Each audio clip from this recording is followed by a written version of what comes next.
rolling. Stay with us and happy Friday.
Good morning, everyone. Welcome back to the Action News 5 Digital Desk. We know that there are so many caregivers out there that show such support and such dedication to their family members, to their spouses, and oftentimes they do not receive any kind of payment.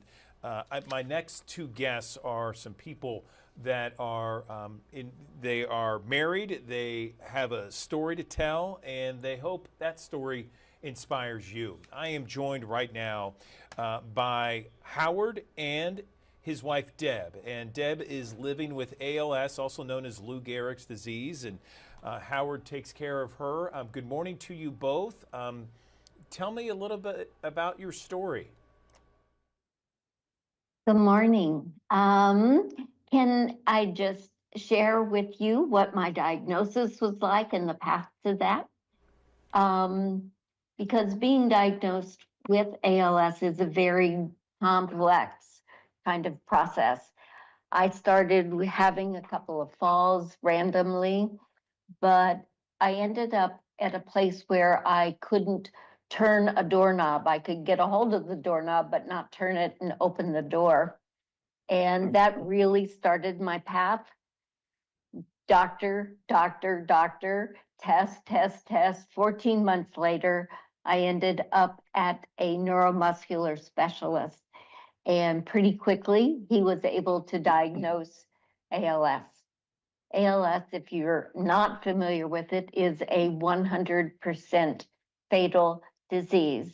There's no cure, few treatments. And sharing that information with friends, with family, with kids, with church family, but especially with almost 90-year-old parents is an incredibly difficult path to walk. Thank you for sharing that with us, Deb. I really appreciate it. And tell us when was that when you were diagnosed with ALS? And also, Howard, tell me about your role in all this and what you've done. Well, Deb was diagnosed on March 10th of 2022. She was told pretty much what Lou Gehrig was told 70 or 80 years ago, that you probably have 2 to 5 years to live. So far, we're beating the odds. We're almost at year 3, and we were blessed and grateful for that. But as you can probably guess, receiving the news was devastating and life-changing. A lot of things to think of, to worry about if you allow yourself to do that. But Deb's attitude was not to ask the question, why me, but to say, why not me? And placing that lens or that filter over our challenges helps us get through each day, each challenge, and get ready for the future with some confidence and joy in our hearts. So tell me a little bit more about your journey, and you know, I can't imagine what it's like over the last 3 years, and I know that we have thousands of people that watch each and every morning here on the Digital Desk. I mean, tell me why it's important to tell both of your stories this morning.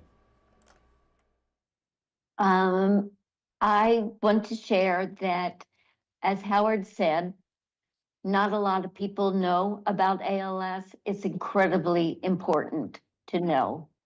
I was blessed with a doctor who sat us down, explained what the treatment options were, and he suggested for me that Radicava would be a good choice.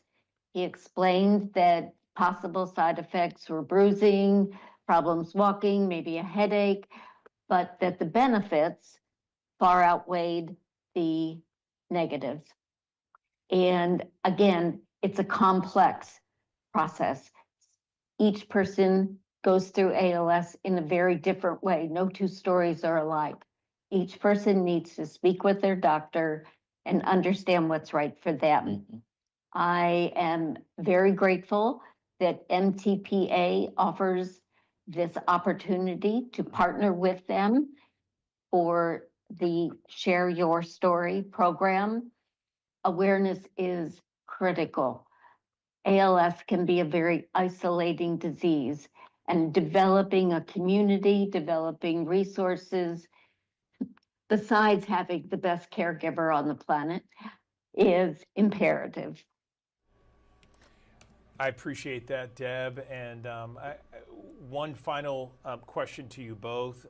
Deb, I'd like for you to maybe address all those people out there, because I know that ALS is diagnosed once every 90 minutes in the U.S. Perhaps there's someone that's watching that maybe has just been diagnosed or has a family member that has.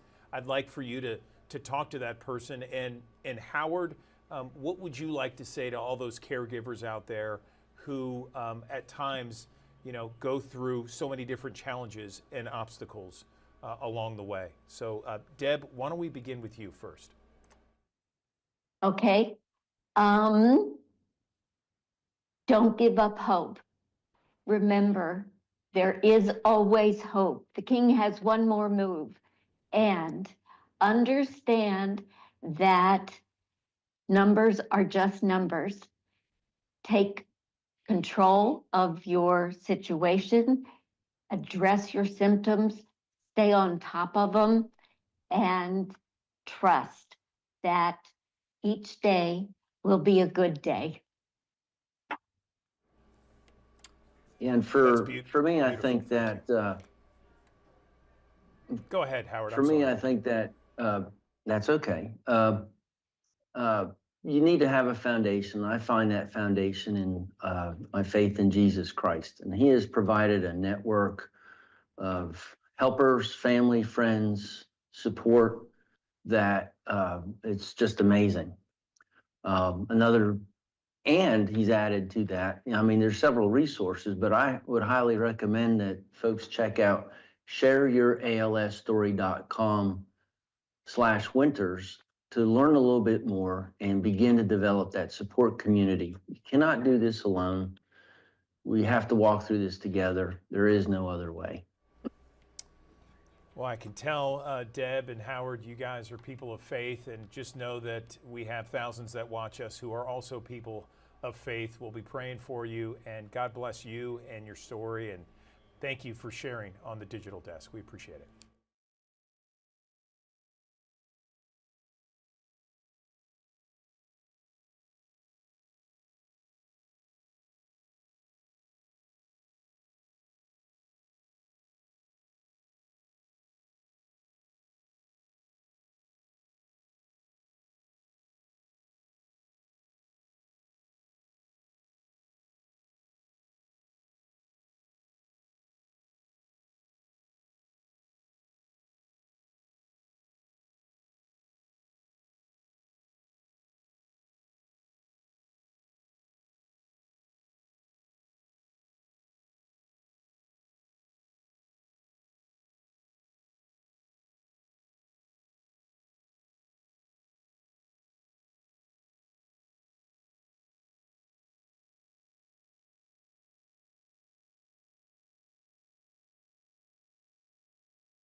Good morning. Welcome back to the Action News 5 Digital Desk. I want to tell you about an amazing woman. Her name is Julianne Vasicek. She's a former NCAA All-American hockey player. She is currently the head coach of the women's hockey team at the College of St. Scholastica in Duluth, Minnesota. She was all set to have an incredible career, and she really did. She was on the national team, had all these kind of accolades as an All-American, and then when she was 25 years old, she was diagnosed with a rare liver disease. And now, these days, she is a strong advocate for this liver disease, a rare one, and her story is very inspiring to help others and to get awareness out there. I am joined on the Action News 5 Digital Desk by Julianne and Gideon Hirschfield, a hepatologist, both of which join me now.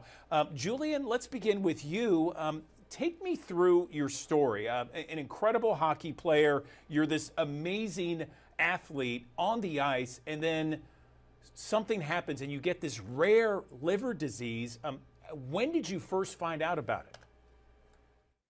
Yeah, well, a lot of people with this disease don't get diagnosed right away. It's a years-long journey. And so, as my playing career was kind of winding down, I started to feel fatigue, and it's really hard to feel fatigue. It's not something that just kind of hits you in the face. And so the itching was really what led me to go to the doctor. The itching was really debilitating. I was scratching, and it's different than like a mosquito bite, where you scratch and there's like relief. It was scratching and scratching and scratching with no relief. So I was actually like cutting myself. And so when I went to the doctor and had the blood test, they then referred me on to a gastroenterologist. And from there, I had a scoping procedure, and I was diagnosed with this rare liver disease, primary sclerosing cholangitis.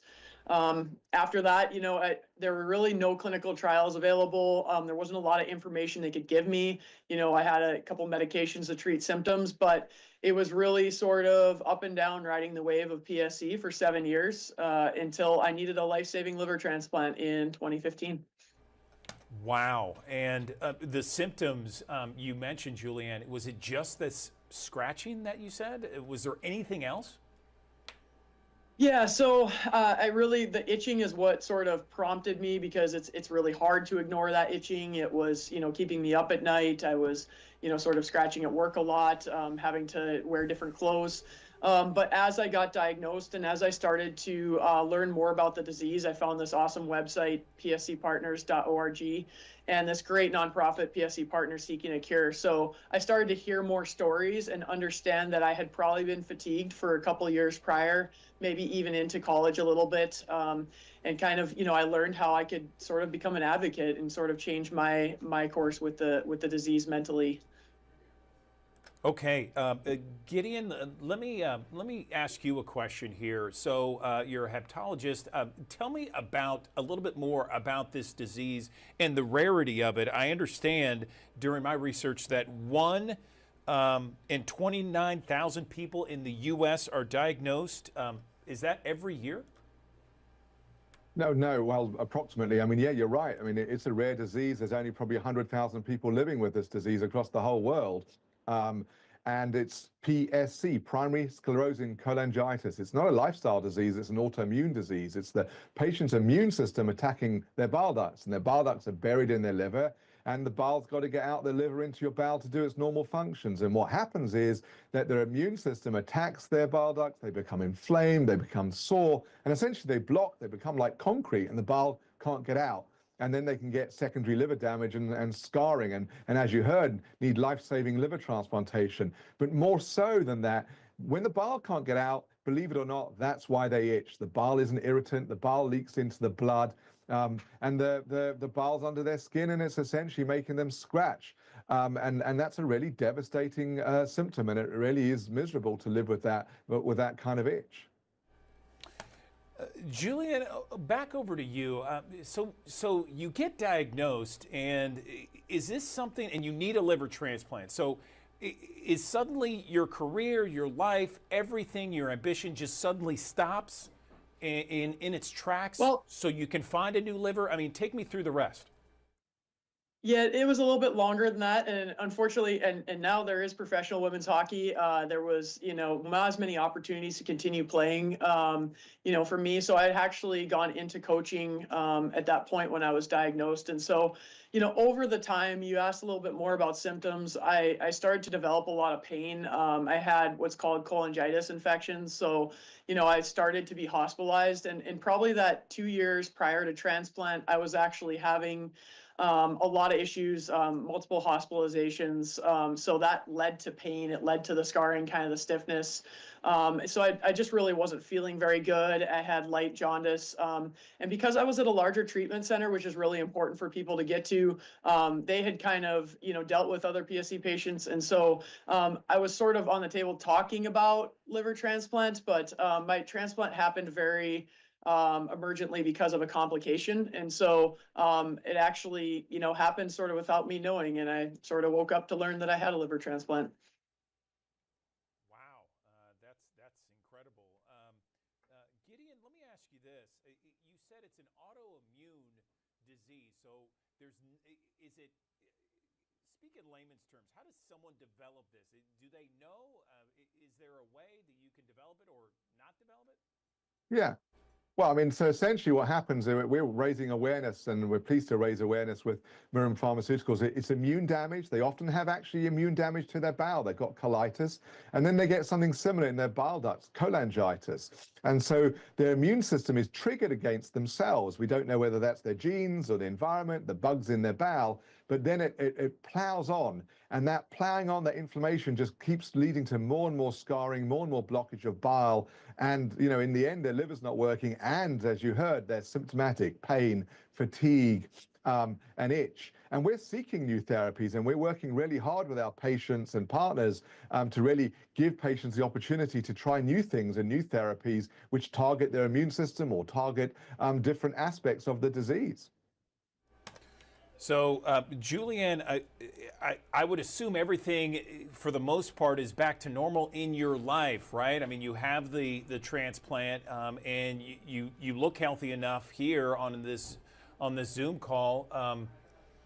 What do you want people to know about this disease, about your life story, how this all happened? Well, at the end of the month, I will be reaching my 10th transplant anniversary, so that's important for me to acknowledge. Organ donation is really important. Advocacy has been a big piece for me, so being able to spread awareness for PSC. PSC can come back, and so that's why it's really important for patients to get to information like on pscpartners.org, or to find information about clinical trials. Mirum Clinical Trials, MIRUM, is a great place for patients to be able to go and be an advocate and be involved, because it's really the patients connecting with the physicians and getting in front of them with their information that's going to help us make progress in finding treatments. Okay, and Gideon, did you want to say anything about this disease and anything further with regards to getting diagnosed with this? Yeah, I want to say that we have amazing patients that live with a really difficult disease when their immune system attacks their bowel, and they can attack their bile ducts, and they're symptomatic. But we're working together. We're optimistic. We don't want anyone to be defeated by this disease. And you just heard an amazing story of someone whose life's been changed. And, taking part in clinical research, getting knowledge, MirumClinicalTrials.com, great places to go to learn about this disease. And I think we will make progress in the future. I think this disease will look different in 10, 20 years' time. Julianne, one more thing over to you. I want to give you the last word here, because it sounds horrible that what you went through, but here you are. You're a head coach of a college women's hockey team. Everything seems to be okay. You're 10 years from your liver transplant. What do you want our audience, we have thousands of people who watch here on the Digital Desk, to take away from you, your story, and your experience?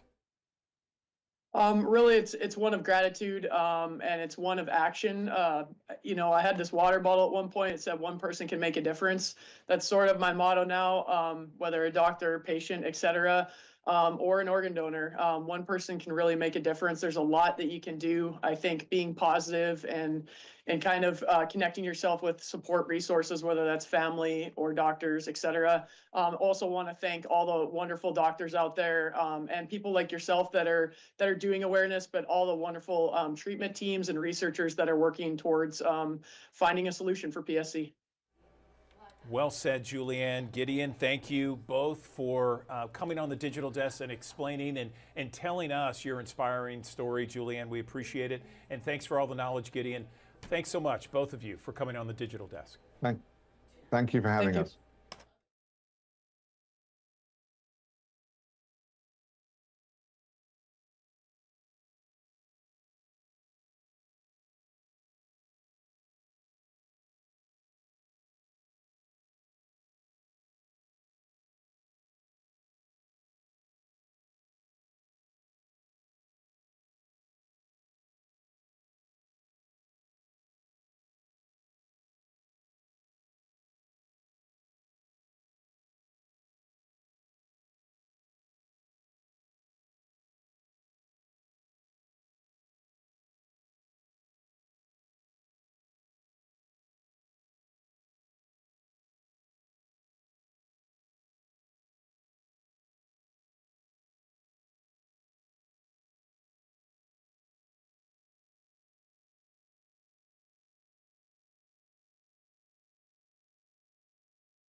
Good morning, everyone. Welcome back to the Action News 5 Digital Desk. Well, chances are perhaps you or maybe a family member has struggled with addiction when it comes to your phone.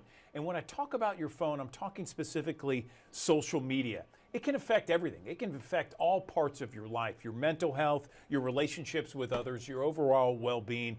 On the Action News 5 Digital Desk, I want to do a little bit of a deep dive here on social media addiction. I am joined right now on the Digital Desk by University of Missouri alum, former Laker girl, someone who admittedly had struggles with social media. I'm proud to bring on the Action News 5 Digital Desk, Teague Dooley Pankow, and she is someone who really struggled with social media and has written a book about ways to detox from social media. Teague, it's good to have you on the Digital Desk. So first, tell me about your relationship with social media and when did it go south? Good morning. Hi, Andrew. Thank you so much for having me on. I really appreciate it. And this is such an important conversation, so I really appreciate you giving us the opportunity to chat about it. Social media has been in my life for years, but I really noticed that it got bad when I was a Laker girl, as you mentioned, and when I stopped my time as a Laker girl, I really noticed, first of all, I had a total identity crisis to begin with, and then when it came to social media, I started thinking, wait a second, do people even care what I post anymore? Do people care if I, why are people following me on social media? And then I had a real, come to Jesus moment where I realized I was addicted to this validation of social media and these likes and curating a perfect feed. And I'm a perfectionist already. So adding social media as fuel to the fire to that issue was a dangerous combination. So I realized I was addicted. I had a dependency on social media. And I was spending so much time on it. I was waking up, looking at my social media feed. I would go to work, look at my social media feed. At the end of the day, I would come home, look at my social media feed. And at a certain point, I almost felt like I was hovering above my body because I was so addicted to looking at these platforms and not even living my life.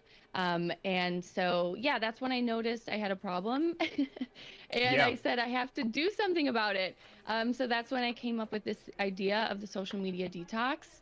And and so I started talking to a lot of professionals, a lot of people that are way smarter than me, doctors, therapists, academic leaders, and we kind of came up with this product, which is a 14-day social media detox. Every day we talk about different triggers of social media, and then there's different challenges, light reading, and an evening journal prompt. So at the end of the 14 days, yeah, hopefully you'll I was feel just- less dependent. Yeah. So I was going to jump in a little bit, Teague, and just ask you a Yeah. little bit about it. So I know that you interviewed a ton of professionals for Yes. this social media detox. Tell me, what is the reason, and feel free to weigh in your own opinion, why do you think people, because your story is not uncommon, I can guarantee it, Yeah. why do you think people are so addicted to social media? Is it the endorphins? Is it the notifications? What are those health professionals telling you? Well, there's absolutely a link to dopamine. And especially, these social media platforms are made like a slot machine, right? So you're always just looking for that next best thing. It's a never ending scroll to find something that excites you and gets your dopamine going. Whether that's, feeling jealous or feeling the fear of being left out, FOMO, you're always looking for something to make you feel something, whether it's good or bad or whatever. And so, yeah, we talked a lot about dopamine and the way that social media really feeds into that. And so that's one of the things that I thought was really interesting. There's also a concept called anhedonia, which is that feeling of addiction that is sometimes referred to when people are talking about substance abuse. But basically, it's this idea of being so addicted to something that you no longer feel excited about living life in the real world. And I feel like I am guilty of feeling that when it comes to social media. I spend so much time on social media. Getting out in the real world feels less appealing because it's like I have everything I need at my fingertips. It's this Sure. idea of feeling social, but you're not Yeah. really being social. You feel it's this very strange phenomenon. So yes, yeah, there's a lot of science to it. Yeah. Okay, so Teague, let me ask you this because we have thousands of people that watch us here on the Digital Desk. If there are warning signs, if you could name maybe 2 or 3 warning signs that you would give to someone that says, okay, wait a second, you have an addiction to social media, what would be those warning signs? Name like 2 or 3. I think there are a few. One is waking up and feeling that compulsion, feeling compelled to reach for your phone right away. Same thing with like going to bed if you don't feel like you can go to bed without scrolling through TikTok or Instagram. And I get it. I've done the same thing. But having that compulsion, I think that's the first step, just knowing like, oh, wait, why am I reaching for this? And so a lot of the social media detox is just like being more mindful and like realizing, oh, why am I opening my phone? Do I need to answer something? Do I need to look at an email or a DM or whatever? Or am I just looking at it to feel something? And I think that that's where I think if we can start becoming more mindful, that is really helpful. But yeah, I think it's just that compulsion and not wanting to do things in the real world. I think that's another sign. Like if I am, instead of going out with my friends, actually what sounds more fun is scrolling on TikTok, that's a problem too. I think there are signs like if I don't want to, that actual interaction in the world is, that's a sign. Yeah, I get it. So listen, I don't Yeah. want to give the whole book away, Teague, but if you could give us some ideas, take me Yeah. through this 14-day detox program. Absolutely, Andrew. Okay, my first day is actually one of my favorite days to talk about. It talks about phone proximity. So day 1 talks all about the idea of having your phone in your sight line, in your eye line during the day actually subconsciously tricks your brain into thinking about your phone, which I think is really interesting. So the first challenge on day 1 is putting that phone out of sight. So putting that phone in a bag or maybe in a drawer. And obviously some people have different jobs, they need it closer. I'm sure you can't put your phone in a drawer. But it's the idea of putting that phone out of your immediate eye line, and that really affects the way that you think subconsciously. So it helps you focus better, it helps you get things done, it helps you just not be subconsciously thinking about that phone. And I think that also can be applicable to when you go to bed at night. I started when I did the detox, and now I still have kept this habit. I put my phone in another room while I'm sleeping. And I have an alarm clock, just bought a little alarm clock online. And so as a result, I don't look at my phone until probably 30 minutes or an hour into my day because the only thing I needed it for in the morning was that alarm. But prior to doing the detox, I was looking at my phone first thing in the morning, and then immediately it's just too easy to be like, let me just really quickly check Instagram. Let me just really quickly check my email. But there's a lot of science and studies that suggest that if you wake up in the morning and immediately, expose yourself to news or stressful things like that, emails, and Instagram or things like that, it's bad for your sleep, it's bad for your mental health, and then the whole day you're thinking about things that you looked at the first thing when you woke up. I So love it. yeah, I phone love it. proximity, yeah, is one of my Okay. favorite ones. That's day one. Okay, and then give me something. Give me one other point that's good, because I love the idea of the phone just being out of sight, out of because a lot of times it's Yeah. out of sight, out of mind. You're not going to see it, therefore you don't think about it. Totally, absolutely. Well, another day that I'm really proud of and I'm really excited about is, of course, FOMO is something we've heard about for years, this fear of missing out. And so that's one of the days. And then the challenge that day is to start making social plans. So start making real plans with people who you haven't seen in a while. And, one thing you'll notice if you do the social media detox is you have way more time to do things and to make plans than you realized when you were on social media. So that's one of the days is reaching out to people who you haven't seen in a while, who you've been like, oh, let's get lunch. And then you kick it down the road. We've all done that. So it's like really reaching out to those people, making plans. There's even a bonus challenge, which is to go buy tickets to an event or maybe something you want to do, maybe a show a few months in advance. And then you don't have to have someone lined up to go with you, but just having that plan in your calendar, first of all, is exciting and creates serotonin. And we know that that's really good for your brain, is to anticipate fun stuff. But then also it challenges you in the future to say, hey, I've got 2 tickets to this thing. And then it gives you an excuse to reach out to friends and say, hey, I bought tickets to this event, this show, this concert. I'd love to take you. And then that just kind of gets you out in the real world. And then instead of these feelings of feeling left out or feeling, missing out, you are making plans in the real world, and then you don't focus on that as much. So yeah, that's another day that I'm really excited about. I love it, Teague. And again, it is the social media detox, written by Teague Dooley Pankow, joining us on the Action News 5 digital desk. Teague, I'll give you the final word here. What is the underlying theme you'd like our audience to know about what you went through, the struggles with social media addiction, and how to break free? Yeah, I think the underlying thing is that there is light at the end of the tunnel. I think we've all kind of been just thrown into this world of digital media and social media and our phones. I mean, even from 10 years ago, our life looks so different. And I think we all were thrown into it without really knowing what the consequences were. I think now we have a lot more science and a lot more research is coming out about how it is affecting us.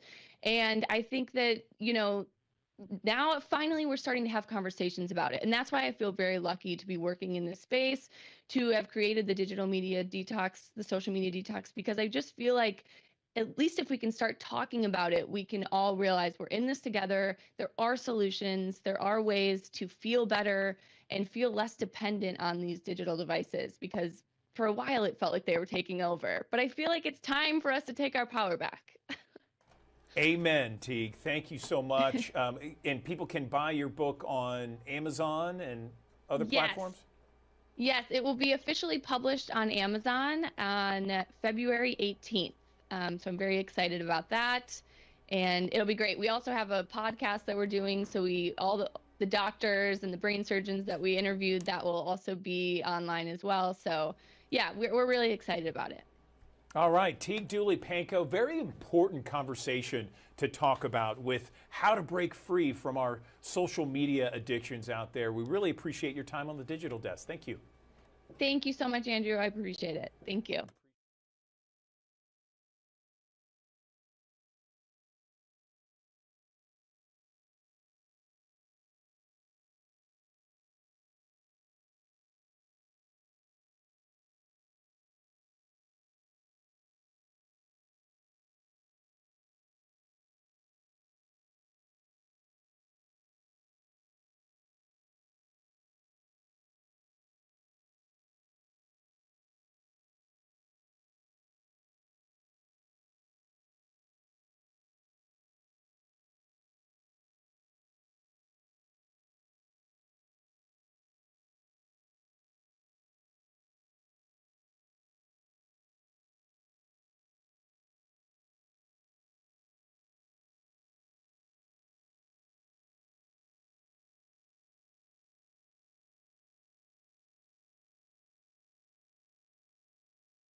Good morning. Welcome back to the Action News 5 digital desk. You know, there is different warnings and different signs and symptoms when it comes to a heart attack for men and women. Let's bring in Dr. Anna Yang. She is a professional physician at Regional One Health, because we know, Dr. Yang, that the CDC says every 40 seconds someone has a heart attack in the U.S. So can you first describe what actually a heart attack is? What does that mean? Sure. So thanks again for having me. Heart attacks are very scary things. We hear about them all the time. We hear people die of them, and sometimes it's kind of a mystery as to what it actually is. So let's see if I can make this simple. So basically, in a heart attack, you suddenly don't have enough blood flow to part of your heart. And if that happens for long enough, your heart tissue actually starts to die. And if enough of your heart tissue dies, then your heart may never function normally again. If a large portion of your heart starts to die and doesn't function anymore, some people can even die suddenly. But not all heart attacks end in death. But basically what's happening is that there's suddenly not enough blood flow for the heart to function correctly. So I know that the signs and symptoms for a heart attack in men are different than women. Can you explain maybe some of the big signs and symptoms for both genders? Sure. So classically, heart attacks present with chest pain, usually in the middle of your chest, and it usually feels like a pressure type feeling, like the classically described elephant sitting on your chest. Just a big pressure squeezing feeling. It's not necessarily like the way you would imagine pain to be, like a sharp stabbing type thing. This kind of chest pressure or pain can also come with shortness of breath, some nausea, maybe your heart's racing a little bit, maybe you get sweaty all of a sudden. And this chest pain or pressure can also radiate or kind of shoot towards your arm or your jaw or potentially your neck. Now, not everybody, though, has the classic signs of heart attacks. Sometimes heart attacks more commonly in women, or more commonly in people with diabetes, or more common in older people.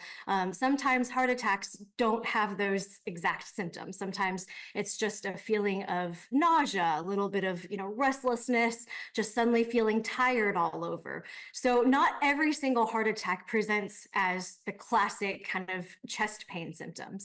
And men and women can all have these abnormal or atypical symptoms, but it does seem to happen more often in women and those with diabetes and other medical conditions.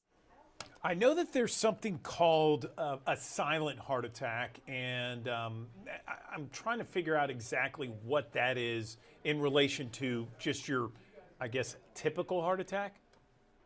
Sure. So it's referring to the symptoms. So your typical heart attack, you have all the, symptoms of it. You don't feel good. You have potentially chest pain or the, nausea or the sweating or the shortness of breath or the heart palpitations or the weakness. A silent heart attack is just, you don't have those same symptoms. You might have a little bit of a vague feeling of, being unwell, or a little bit of just, mild symptoms. But you can have these symptoms and be actually having a heart attack and not know it. And that's why they call it silent. So that, in the future, when you're getting evaluated by a doctor for something else, you find out later on that, oh, you actually did have a heart attack at some point and didn't recognize it or didn't know it. If you think you're having a heart attack and you feel like you might, what should you do? So the most important thing really is to get seen and get your risk factors and things evaluated before you have a heart attack at all. So go to your regular doctor, get your regular checkups.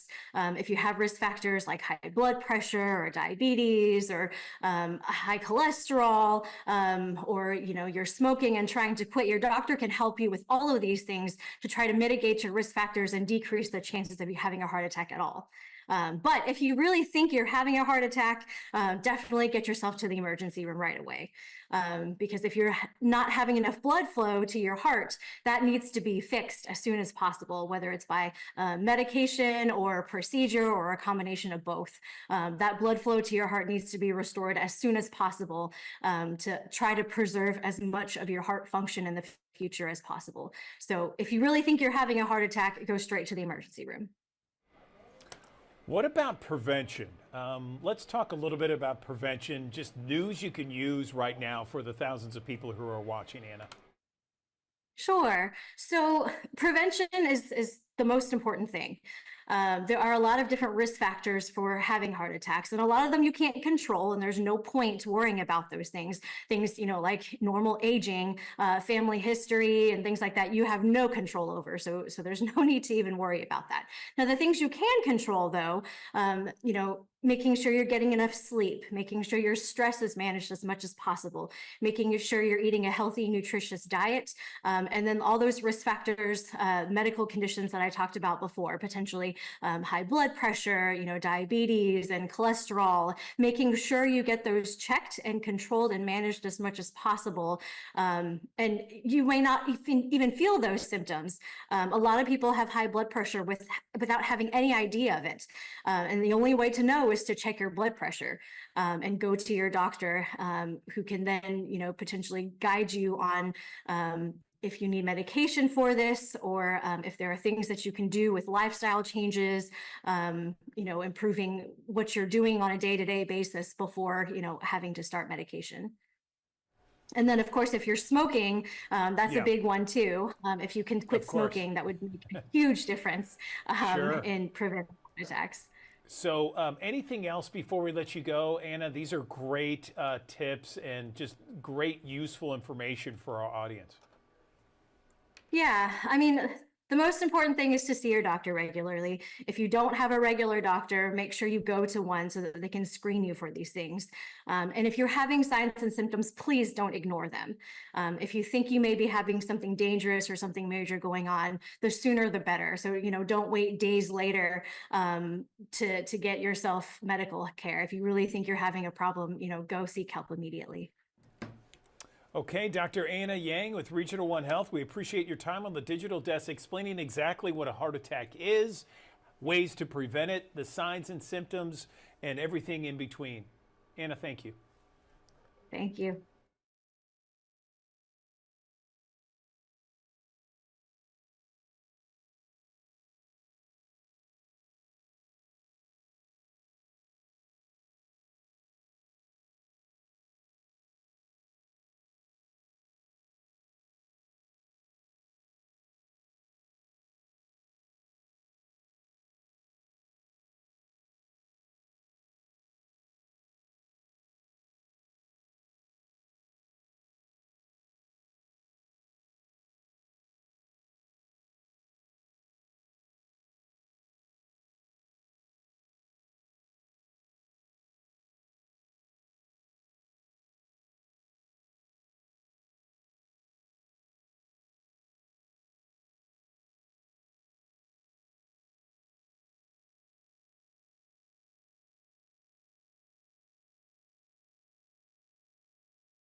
Good morning. Welcome back to the Action News 5 Digital Desk. A 2023 Federal Trade Commission report revealed that consumers have reported losing a staggering $2.7 billion to social media scams since 2021.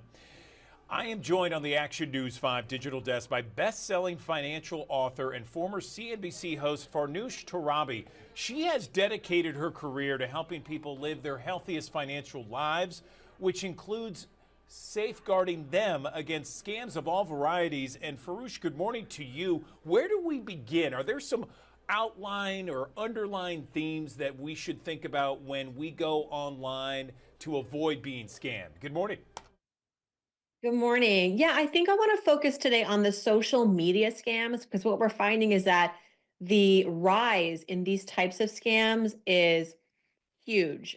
Based on JP Morgan Chase data, nearly 50% of scams that are reported to Chase by their customers are originating on social media. And a lot of these scammers are asking for payments through Zelle or wire transfers. So I want to start there because this is where we're spending a lot of time and this is where a lot of the scams are happening. The types of scams that we're seeing run rampant right now on social media marketplaces include rental property listings, home services, pets, and event tickets like concert tickets. What typically happens is you'll see a listing for, let's say, a rental property and it's really low, like you're really not sure what is going on, and you get a little bit, reeled in. The seller insists that you pay through a very specific type of payment that's not coming with any sort of, payment protection. And then, of course, what happens is, you don't get the product, or if you do, you're very unhappy.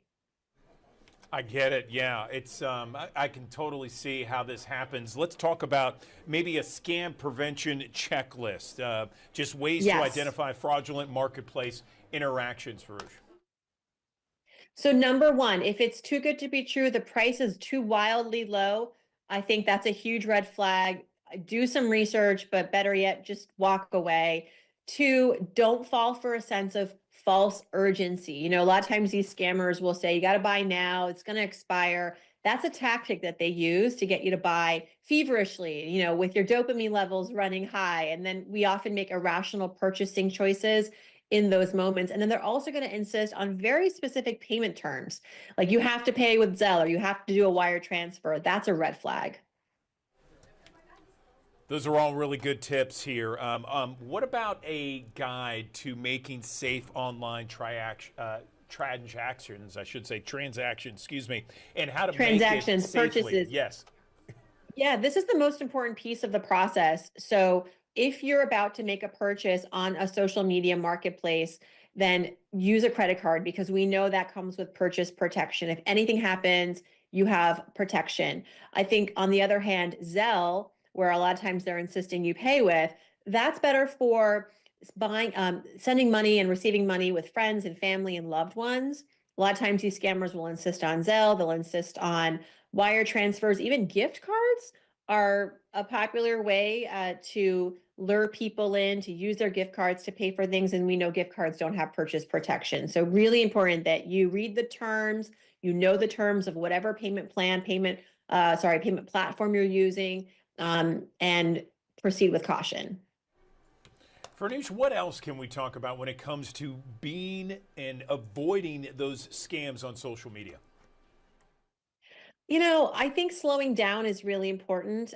These scammers are betting that we're going to get reeled in. We're not going to do our research. We're going to make a quick purchase. And so, understand that. And so ahead of that, do the research, slow down. I would go off social media actually and do some research. If you're looking at a listing online on a social media marketplace, if there is a name associated with this, if there is a brand or an email, even go on to a search engine and search these items with the word fraud or reviews and just see what comes up. A lot of times consumers will report incidences of fraud. So then they're protecting us and we can get ahead of it. Farnoosh Torabi, we really appreciate your time. These are great tips and news you can use on the Action News 5 digital desk. Thank you.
Good morning. Welcome back to the Action News 5 Digital Desk. February is Heart Health Month. We always are trying to feel better, make sure that we are doing better in terms of our heart health. And, you know, maybe you're still on those New Year's resolutions trying to better your health in the new year. Well, let's check in with someone that can help us when it comes to healthy eating, specifically aimed at a better heart. We got Quinay Johnson joining us once again on the Action News 5 Digital Desk. She is a clinical dietitian for Regional One Health. Nice to have you back, Quinay. So when it comes to heart health, what are some tips that all of us can use today? Not next week, not next month, today, for our meals to better our heart. Good morning. Good morning, and thank you again for having me. One of the things that we can do to help improve our heart health is by focusing on unsaturated fat, eating more unsaturated fats or healthy fats to help with your heart health, and avoiding things that are fried, such as your fried chicken or your ham hock, things of those nature. And also incorporating more fruits and vegetables in your diet to incorporate fiber, which also helps with your heart health. Gotcha. And so there are specific foods. I always hear about the avocado being something that has those healthy fats and is good to have throughout the day, right? Yes, avocados is a great example. It not only has a lot of fiber, but also has a lot of unsaturated fats that help with your lab levels when it comes to your heart health and prevents the clogging of arteries. Now, eggs have become so expensive, but sometimes they get a bad rap. But in actuality, eggs are also another good thing to have for heart health. Is that true? Yes, one of the things that eggs received backlash for in previous times before research came out was it was high in cholesterol. But with the upcoming research, we have found that cholesterol really isn't the problem when it comes to exacerbating or making your heart health worse. It's more so those saturated fats or highly processed foods. And I am someone who is a carnivore. I mean, I like meat, of course, all kinds as well. And I like, fish and vegetarian meals. I like it all. I'm on the seafood diet. I see food and I like to eat it. So tell us about some of the misconceptions of beef, for example.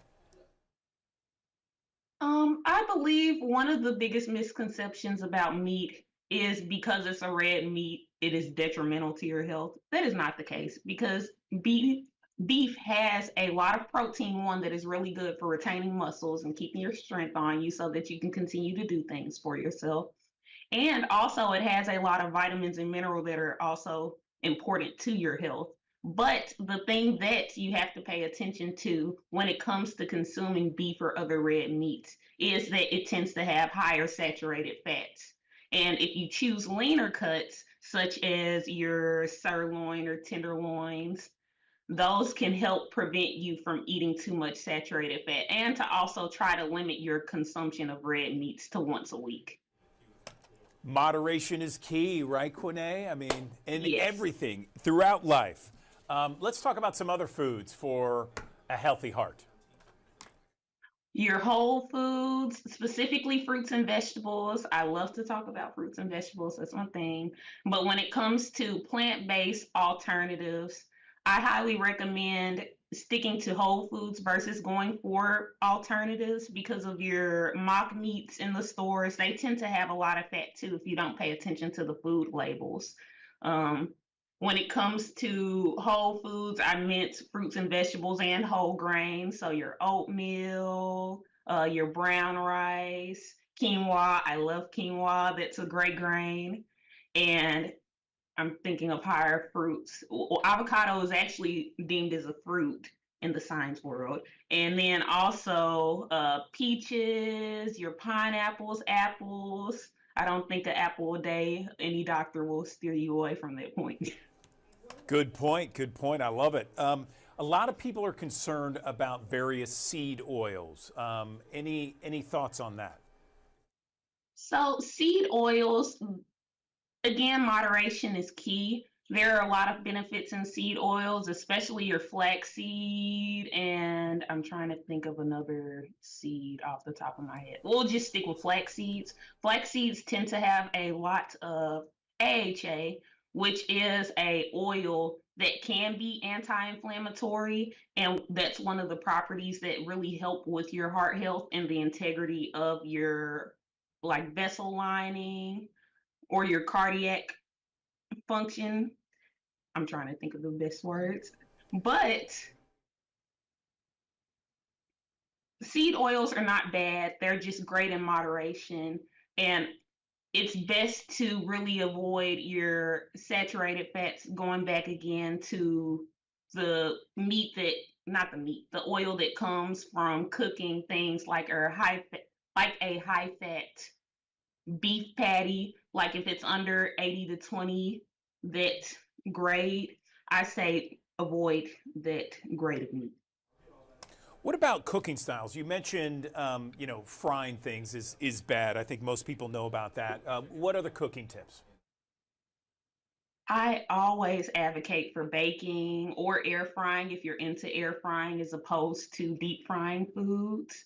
Some people like to sear and just cook things dry, or this is a less flavorful option, but you can boil. Those are some of the things that you can do instead of deep frying food. And also throwing in a salad every once in a while and eating things fresh as opposed to cooking it. It can be a great benefit to your heart as well. I agree. Anything else? Another, perhaps tip that you want people to know? Maybe just an overline idea and theme. A great thing to always keep in the back of your mind is to always meet a goal. So when it comes to improving your heart health, try not to think of taking away things. Instead, think in the mindset of, oh, I need to meet this quota. I need to eat 3 servings of fruit today, or I need to eat 4 servings of vegetables today, as opposed to saying, oh, let me not touch my favorite burger at all. Got it. Okay. Queneé Johnson, we really appreciate you coming on the digital desk and offering up those great suggestions, advice, and tips for all of us trying to have a healthy heart in 2025. Thank you. Thank you, and you all have a great day. It was a pleasure seeing you. Good morning. Welcome back to the Action News 5 digital desk. Love may be blind, but your wallet shouldn't be. How do you spot a romance scam out there? There are always people being taken for romance scams all across the internet and beyond. Let's bring in an expert to make sure that we are avoid any kind of scam when it comes to romance or any scam online. I'm joined right now by Denise Lienhard. She is with Zelle. And Denise, where do we begin? What kind of scams are we seeing the most these days? Good morning. Good morning. Thank you for having me. So as we spend more and more of our time online, whether that be dating apps or social media platforms, unfortunately, the scammers are following us there. So take, for instance, a romance scam. You could meet somebody in a dating app. You could start to correspond with them over text messages, over emails. They might be sending you pictures of beautiful people, and it all feels a little bit too good to be true. And then all of a sudden they come out of nowhere and they ask you for money. If you haven't met them in real life and they're asking you for money, it's not true love. It's definitely a scam. How do we protect ourselves from that? Because we want to believe it. We want to believe that we're talking on the other line with that very attractive person. How do we decipher whether that's just a scam or if that person really is hot to us? Yeah, I mean, I think that you always need to verify identity. So that's why if somebody is reaching out to you who you've never met before, you always need to have that level of skepticism of, is this person real or not? And then if they're asking you for money, it's definitely a scam. So just, you can hang up the phone, you can stop the texting, you don't have to answer that email. It's not rude, you're just protecting yourself. The other thing that I would say is whenever you're sending money to someone new, you should always take a pause, take a deep breath, think about, am I sending money to somebody that I know and trust? Is this a safe transaction? And then third, if your gut is telling you that there might be something wrong or there's red flags happening to you, talk to your friends and family. Tell them what's going on and let others know. That's great advice, Denise. Thank you. What other types of scams are trending right now from your vantage point at Zelle? Yeah, so what we're also seeing is that scammers definitely prey on you when your emotions are high. So if you think about something like the Los Angeles wildfires and how terrible of a situation that was, there were people that were popping up and they were impersonating insurance agents and they were impersonating charities, reaching out to people and asking for money. If you're getting reached out to and somebody's asking for money, what my suggestion would be, hang up the phone, don't answer the text or even delete the text, and don't answer the email. But then go to that company's website and call them directly in order to verify their identity. I know that you work for Zelle, but unfortunately, Zelle is one of those apps out there where a lot of scammers use it in order to scam people, rip people off. What types of things are you doing and Zelle doing to prevent and stop this kind of scam? Well, it's so interesting because the scams actually start way before the payment. So if you think about it, the scam starts with that connection between the scammer and the potential victim. And that all starts in places like social media platforms. It starts in the text messages. It starts in the spoof phone calls. So that's really where the connection and the scam is taking place. But then when you think about what Zelle is doing in order to protect our network, we saw $1 trillion of payment volume last year. $1 trillion. So that's a lot of zeros, but it's also a huge testament that 151 million American consumers and small businesses trust Zelle in order to live their everyday lives. And because we see so many transactions, we've built these very strong risk models and technology to be able to identify bad actors. Okay, so if someone wants to learn more about perhaps what we talked about, maybe even more than that, do a deep dive, where can they go? You can check us out at zellepay.com. Okay, Denise Lienhard, we really appreciate your time. That was excellent information out there for all of our viewers. We appreciate it. Thank you.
Welcome back to the Action News 5 Digital Desk. The time now is 8:04. I'm Taylor Tucker in for Andrew Douglas. Yeah, I got my rain jacket on because today it's a first alert weather day. And we have meteorologist Fred Hunter keeping us in the know about what you can expect today and tomorrow. Let's get right to him.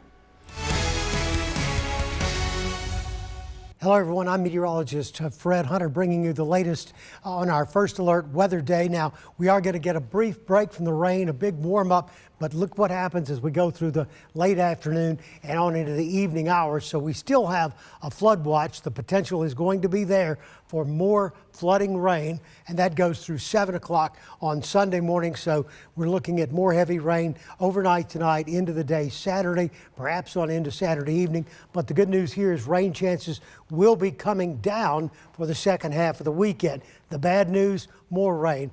Broad brushing at 5 to 10 inches of rain can be expected across the area, and so the flooding concerns will continue. As you can see, the greater flooding concerns today and the greater concern for severe weather will be back to the north and west, while we still have a slight risk for some strong storms, marginal risk further south across North Mississippi, but overall an improving weather pattern for the second half of the weekend. Between now and then, this warm, moist Gulf air continues to flow in. The frontal boundary stalls out, but eventually the storms form along the front, and then the storms are focused as it moves south as a cold front across our area. So those strong storms may contain some gusty winds. We're looking at a bowing effect from some of the stronger storms.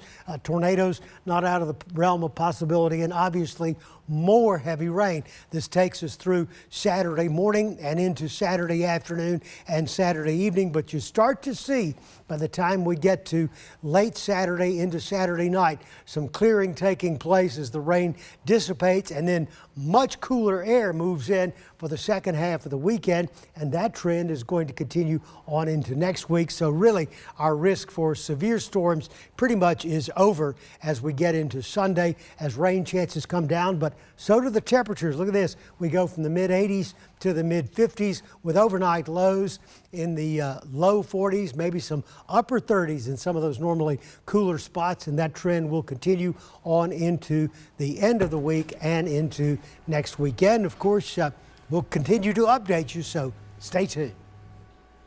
All righty, that's First Alert meteorologist Fred Hunter keeping us in the know. Remember, we have team coverage this morning. We have T. Wood and Steph following the tornado damage in some Mid-South areas, as well as the flooding concerns. We'll bring you an inside look at that in the next 60 seconds.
I'm in Moscow, Tennessee, right off a Sweet Road, and you're right, I have seen a lot, along with my photographer, Bo Bradley. You know, as the daylight, starting to come, it's just, again, it's just hard to take all of this in that we've seen over the past 2 days. This is what looks like remains of a trailer home here. We do know that the father and that daughter that were killed were possibly in this trailer home when that tornado struck this area. We've also been seeing a puppy just kind of roaming around, just throughout the morning. He hadn't came near us, doesn't seem, aggressive or anything. He's just, like I'm sure all pets, during this, like the dog yesterday in Arkansas, just scared right now. We see trucks that, are just kind of like in the bushes over there, we see it's a tractor back there or some sort of farm equipment that's turned sideways. Bo, let's show him over here. It's just, Bo, if you come over here for me, Bo, it's a piece of truck bed that's just over here, just thrown over there. I can even see pieces of debris all the way across the field. We're talking about hundreds of yards, So again, it just speaks to the severity of this storm. Again, it's so sad that, 2 people lost their lives here in Fayette County. We do know 3 others were injured here in Fayette County. It's unclear right now what their injuries are or how they're doing right now. All we can hope now is that they are at home or at the hospital healing and with loved ones and just taking care of themselves. Tavares Haywood, Action News 5. Here on Sam Cooper Boulevard, right off the Graham exit. And I just want to show you how the exit right now is flooded, and it's caused by a few factors, heavy rainfall being the main ingredients, but also improper drainage and just the ground being simply too wet. Just take a look at how drivers are trying to navigate around this flooded roadway. That's because it can, it only takes a couple inches for your car to stall out. I would estimate, like a rough estimate, around 3 inches of rainwater right there. So you're going to make sure you want to be careful. Take a look at some of this video that we shot yesterday. Our crews saw when we had severe weather. So these streets and tunnels quickly became flooded and took some time for the water to recede. These are just some examples of how quickly the rain can make these areas dangerous to drive in. But there are some tips for drivers that you can remember so the rain won't cripple your commute. Make sure you turn around, do not drown, do not drive through flooded roadways. Also, avoid areas that are subject to flooding like dips, low spots, and dishes. Flash flood can sweep away cars in 2 feet of rain, so find an alternate route and seek higher ground. Remember that we are expecting rain today and a severe risk of flooding for tomorrow. Reporting, I'm Stephanie Douglas, Action News 5. Very informative. Thanks so much, Stephanie Douglas and Tamarius Haywood, bringing us that in-depth report. The time now is 8:12. Your top stories are coming up in the next 60 seconds.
Alrighty, welcome back. Let's get into your top stories this morning.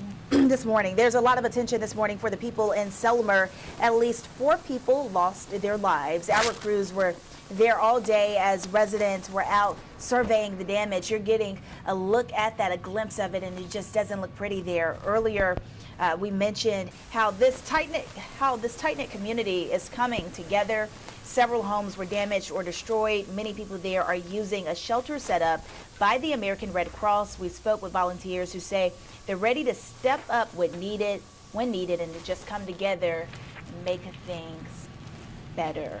Also taking you to Grand Junction this morning. The Grand Junction in Hardeman County was really hit hard there. Several crews were there now working to clean up and start rebuilding things. Leaders say there is still a lot of work left to be done. It's going to take some time to go through all of that damage. And you can see from this video here, just a lot of destruction, a lot of debris, and a lot of people waking up without a home. So we will continue to keep them in our prayers. Well, with several more days of severe weather in the forecast, it's important to have an emergency plan in place. That means knowing where to go when severe weather strikes.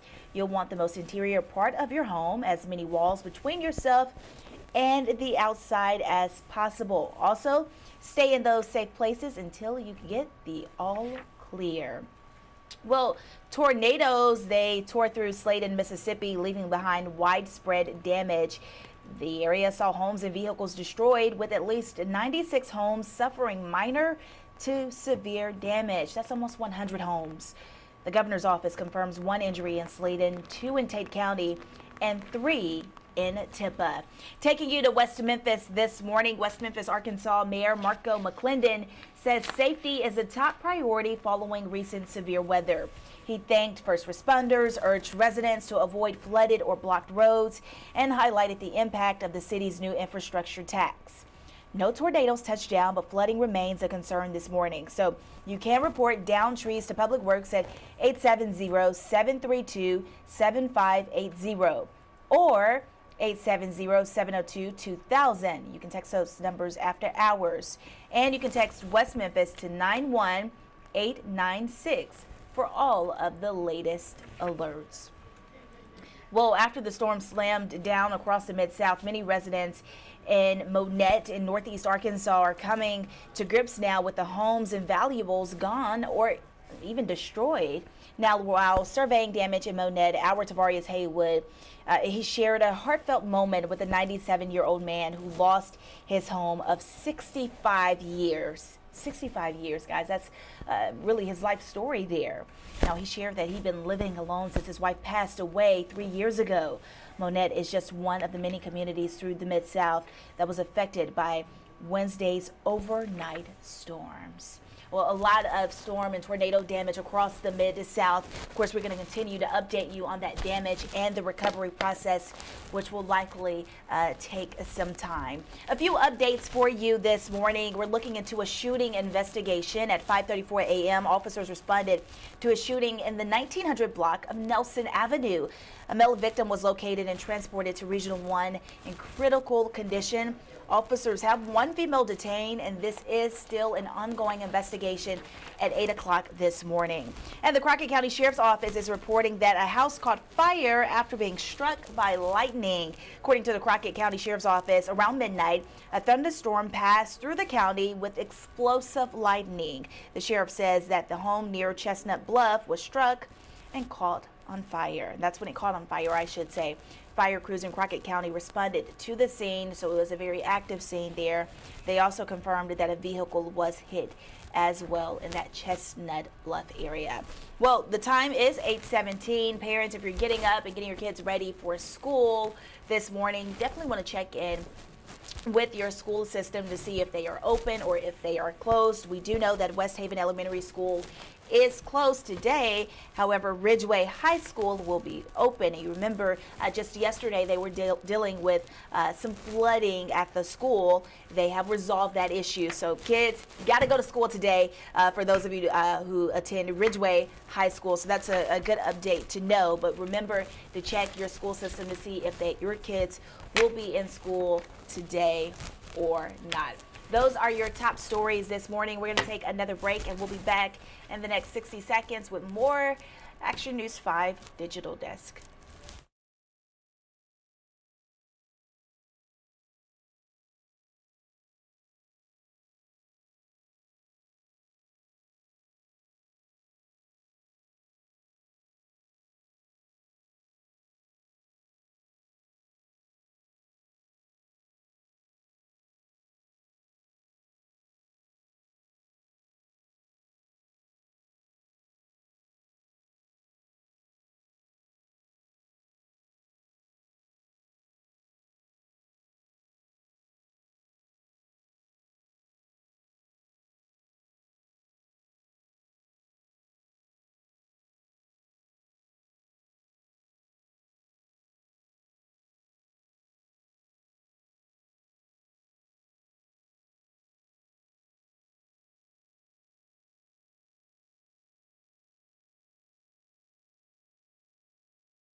Exciting for the city of Memphis. The James Beard Awards this year, when they announced their awards, we had not one, we had not two, we had not three, but we had 4 chefs that were nominated for this award. And so if you're not familiar with the James Beard Awards, this is an award that has been given, I probably should have looked this up, but it's been given for decades. It's considered like the Oscars or the Grammys for the chef world and the restaurant world, naming the best of the best. And it names people from across the country. And it's a 3-part process. So in January, I believe it was January 22nd, is when this whole process began. and the semifinalists are announced. And so that happened in January. In April, the beginning of April, they will announce who are the finalists for these awards. And then the finalists will go on and compete, I guess one might say, and their awards will be announced in June. So I am very, very, very hopeful that we will have some in the mix. It's a very, very exciting thing for us. In the past, I'm trying to think of who's been nominated before. I know that Andy Ticer and Michael Hudman with the Andrew Michael Restaurant Group, they have been nominated several times for Best Chef in the Southeast category. And so that's kind of where Memphis falls. So let's dive into that category, because we had 2 restaurants and 3 chefs, because one team was a duo that was nominated. I love it. Let's do it. So the first one I'm going to talk about is Blue Honey Bistro. So Blue Honey Bistro opened in 2017 in Germantown, and it's a tiny, tiny restaurant. It is 1,200 square feet. It only has 36 seats. I mean, that is little bitty for a restaurant. But it is a hidden little gem. It is in the shopping center, that there's like a Target, and there's, I think there's a Mellow Mushroom Pizza down the road. I mean, it's just like, it's literally tucked away in a shopping center, and you walk in the front door, and the lighting on this picture does not do this place justice, because it is a little jewel box. When it's lit correctly, that you can see in the picture with Drew and Courtney, it's a brighter blue, it's white, everything is pristine. The service is excellent. I have been a fan of this restaurant since I first opened it. And I first went to eat there. And I am thrilled that Drew Bryan has been nominated for Best Chef in the Southeast region. And I will have to say there are 20 chefs that have been nominated in this category. And this is just great. If you've not been there, he was, he's from Memphis. He went and he worked for a little while after college at Blackberry Farm. He's gone to culinary school. He's worked in a number of places here in Memphis. And back in the mid-2017, around a little before that, he and his wife, Courtney, decided that they wanted to open their own restaurant. They've both been in the industry. And they just created their dream restaurant, and it's small. They love how they have control over everything they can do. And you can really tell it because, as I said, everything is excellent there. Some of my favorite dishes, he does a Faroe Island salmon, and that's a salmon that is imported from, I believe, New Zealand, that is just an excellent salmon. And he does it in he changes his menu often. So how it's served sometimes changes, but recently I had it over a farro, which is a grain, spelled differently than the Faroe Island. But it had I think it had butternut squash in it. I don't know. It was so, so, so good. They have a famous appetizer called mushrooms and toast, which is sauteed mushrooms that he gets from local mushrooms he gets from Bluff City Fungi. And it has a little cream sauce, and it's just so flavorful, and it's served over sourdough bread, and it just is. It can be a vegetarian entree, or it can be split as an appetizer. And I always tell people to save room for dessert, because he has a chocolate molten cake on his menu that you may be like, oh, that's been there, that's done there.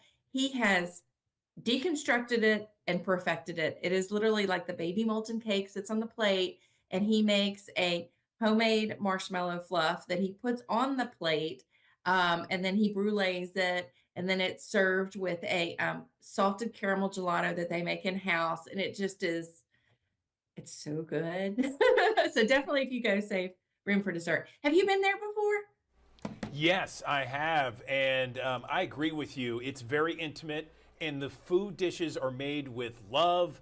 And we have enjoyed it. We haven't had a bad meal there ever. I've only eaten there a couple of times. It is a little pricey, but every time I've gone there, it is extraordinarily good. And it's, the facade, you don't expect it to be an extraordinary meal, but oh my gosh, it is. I was so glad to see they were nominated, and the first thing I thought was well deserved, because it is amazing. Yeah, and that's one of the things that I really love about this year's nominees is these are people that are really not that well known across the city of Memphis. And it's just because they put their head down and they are doing their jobs and they're doing their jobs well. They're not out there doing it for publicity. They're doing it because it's their passion. And for me, that's very exciting that they're getting the recognition that they deserve. Next in the same category of Best Chef for the Southeast region, which I should have looked up what states that includes. It's like Tennessee, Georgia, I think that maybe Kentucky. I don't think it goes as far south as like Louisiana, Mississippi. I think they're in a different category. So it's a number of states, maybe about 5 states that are covered in this category. So next up on the list is Acre Restaurant. And Wally Joe is a name that has been around forever. And in fact, when I sat down with Wally and Andrew Adams, I've known both of them for decades, both from their restaurant Wally Joe's, then in Acre, which they opened in 2011. And I learned so many interesting things about both of them that I didn't know. So first, let's talk about Acre. Acre is in East Memphis. It's off of Perkins Road. It's hidden. It's a little house. It's tucked away. Again, kind of a nondescript thing that you wouldn't know what you were looking for unless you were looking for it. It has a bright yellow door. So if you're ever driving down Perkins, kind of where it bends before it hits between Park and I guess that's Southern. If you notice a little house with a bright yellow door, that's Acre Restaurant. And it is a 70-seat restaurant that opened in 2011. Again, a place where food is excellent, service is excellent, wine list is excellent.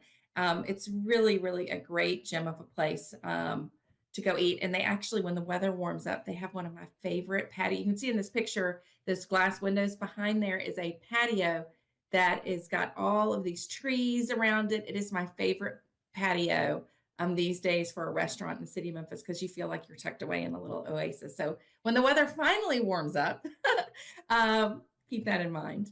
But so Wally Joe has been in the food business forever. He and his brother took over his family's business in Cleveland, Mississippi called KC's. And it was an award-winning restaurant. It was recognized nationally. They actually hosted, this is something I didn't know, back in the early 90s, they hosted one of the first James Beard traveling dinners. So James Beard has a series where world-renowned chefs go and travel and they do these kind of multi-chef, multi-course dinners as a fundraiser for the James Beard Foundation and its mission to educate and support the culinary world. And Wally Joe hosted one of the first ones back in the early 90s down in Cleveland, Mississippi at his restaurant.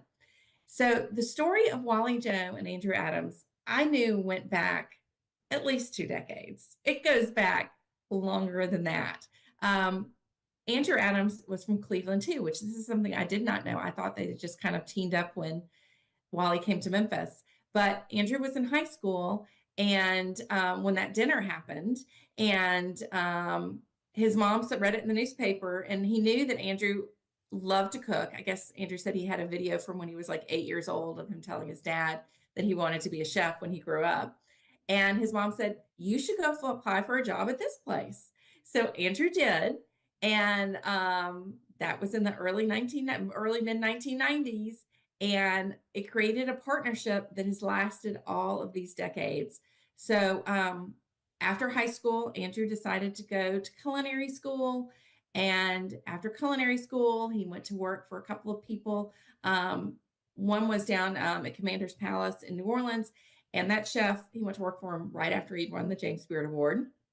There was someone up north somewhere that he went to work for right after that guy had won the James Beard Award. So he actually was trained in restaurants that were known for their excellence in both food and service. And when Wally Joe decided to move to Memphis to open Wally Joe's, which was on Sanderlin, in the space that's now SOB East, it was interim before that. And before that, it was the first place that was a restaurant was Wally Joe's. And he called Andrew, and Andrew joined him on his team as his I think chef de cuisine, which is basically, running the kitchen. And Andrew has had that role ever since then. And when they closed Wally Joe's to open it, Acre, again, he moved over and the two have been in tandem. Andrew is the one that is in the kitchen all the time, but Wally is very integral into what they do and everything with the restaurant. The two of them sit down together and they devise the menus. They talk about service. They talk about wine lists. They joke that they're kind of like brothers now, and one will have an idea and then the other will finish the idea. Almost like when you see with couples that they kind of can finish each other's sentences. They both think alike about what they want to cook. And it's really a neat and interesting partnership. And again, really well-deserved. This one is very long overdue recognition for these two, because everything is always perfect there. And some of my favorite dishes that they have, they have a whole fried bronzino fish that comes to the table all fried, and it has a ponzu dipping sauce, and it is so good. You have to get over the fact that it is a whole fish, but it is one of the best fish dishes in the city of Memphis.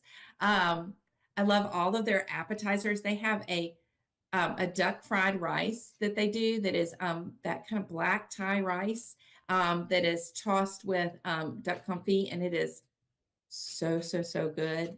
Again, nothing I've ever had there I haven't loved. Have you been to that one too?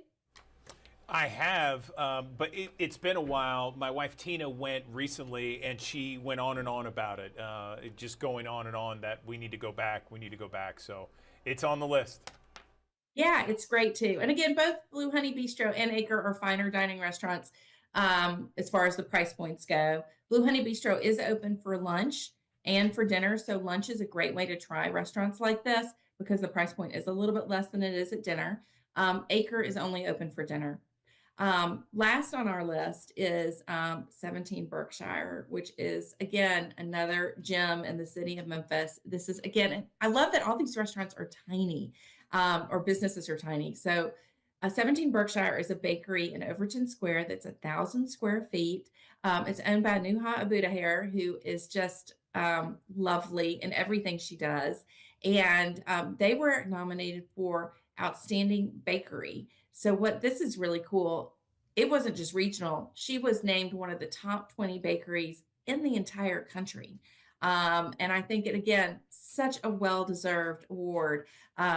She said when I was interviewing her, I have a series of stories that is up on the Daily Memphian right now where I interviewed each one of these nominees and wrote a separate story about them so you can get to know them a little bit better. And when I was interviewing her for that story, she was telling me that, what kind of drives her, she's always loved pretty things. And when you walk into her bakery, you feel that. It feels like you're walking into another world. I say like a French Parisian upscale cafe or something like that, because she's got everything is like marble and white, and then little bud vases on the tables. And then she's got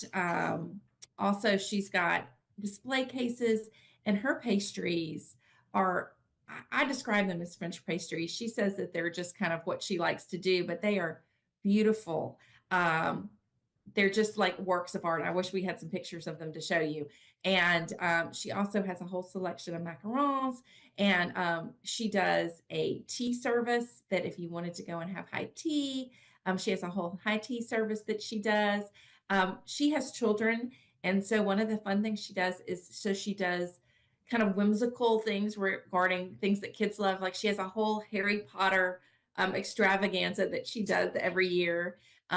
She also does, at the holidays, she will do things with like a gingerbread decorating workshop. Some of her macarons, instead of just being the little round French cookies, what she'll do is she'll pipe them out to make them be like little teddy bears or hearts or, whatever is the theme that she is doing. So it's really, really a special place. And, the funny thing is she started, she was a nurse and she went to nursing school. And actually she always loved to bake. And when she graduated from nursing school, she bought herself a pink KitchenAid mixer And that kind of started her love, and that probably actually what kind of kicked off her business, because she started selling cakes and sweet treats to her friends, and then she started selling them as pop-ups online, and then she decided to make the leap and open 17 Berkshire. And where this is located in Overton Square is, I think it's called the Chime Square, if I'm maybe wrong, but basically it's on the back side of Overton Square, in that kind of little courtyard. Billy Acres used to be right there next to it. That's where she's located. And she currently, for the past year, has had a pop-up in Saddle Creek, that's over there by the Sephora. So, so if you're out east, you can pick up her treats there as well. It sounds amazing, Jennifer. I remember, I know exactly where it is, where people go and they bang the chimes in that back area, that back courtyard area. Her place is right there. I know exactly where that is. Awesome. Yes. So it's one of these things. I'm so excited for each and every one of these nominees. I think it's a great thing for them. It's a great thing for the city of Memphis to be recognized nationally for people that are just doing really outstanding work. I'm really, really excited, and my fingers are crossed, both fingers. We're saying lots of prayers that I hope all of these end up on the finalist. I think it actually goes from 20. It may go to either like 5 or 6. I hope that all of them make it to the next round. But if not, at least one of them makes it to the next round.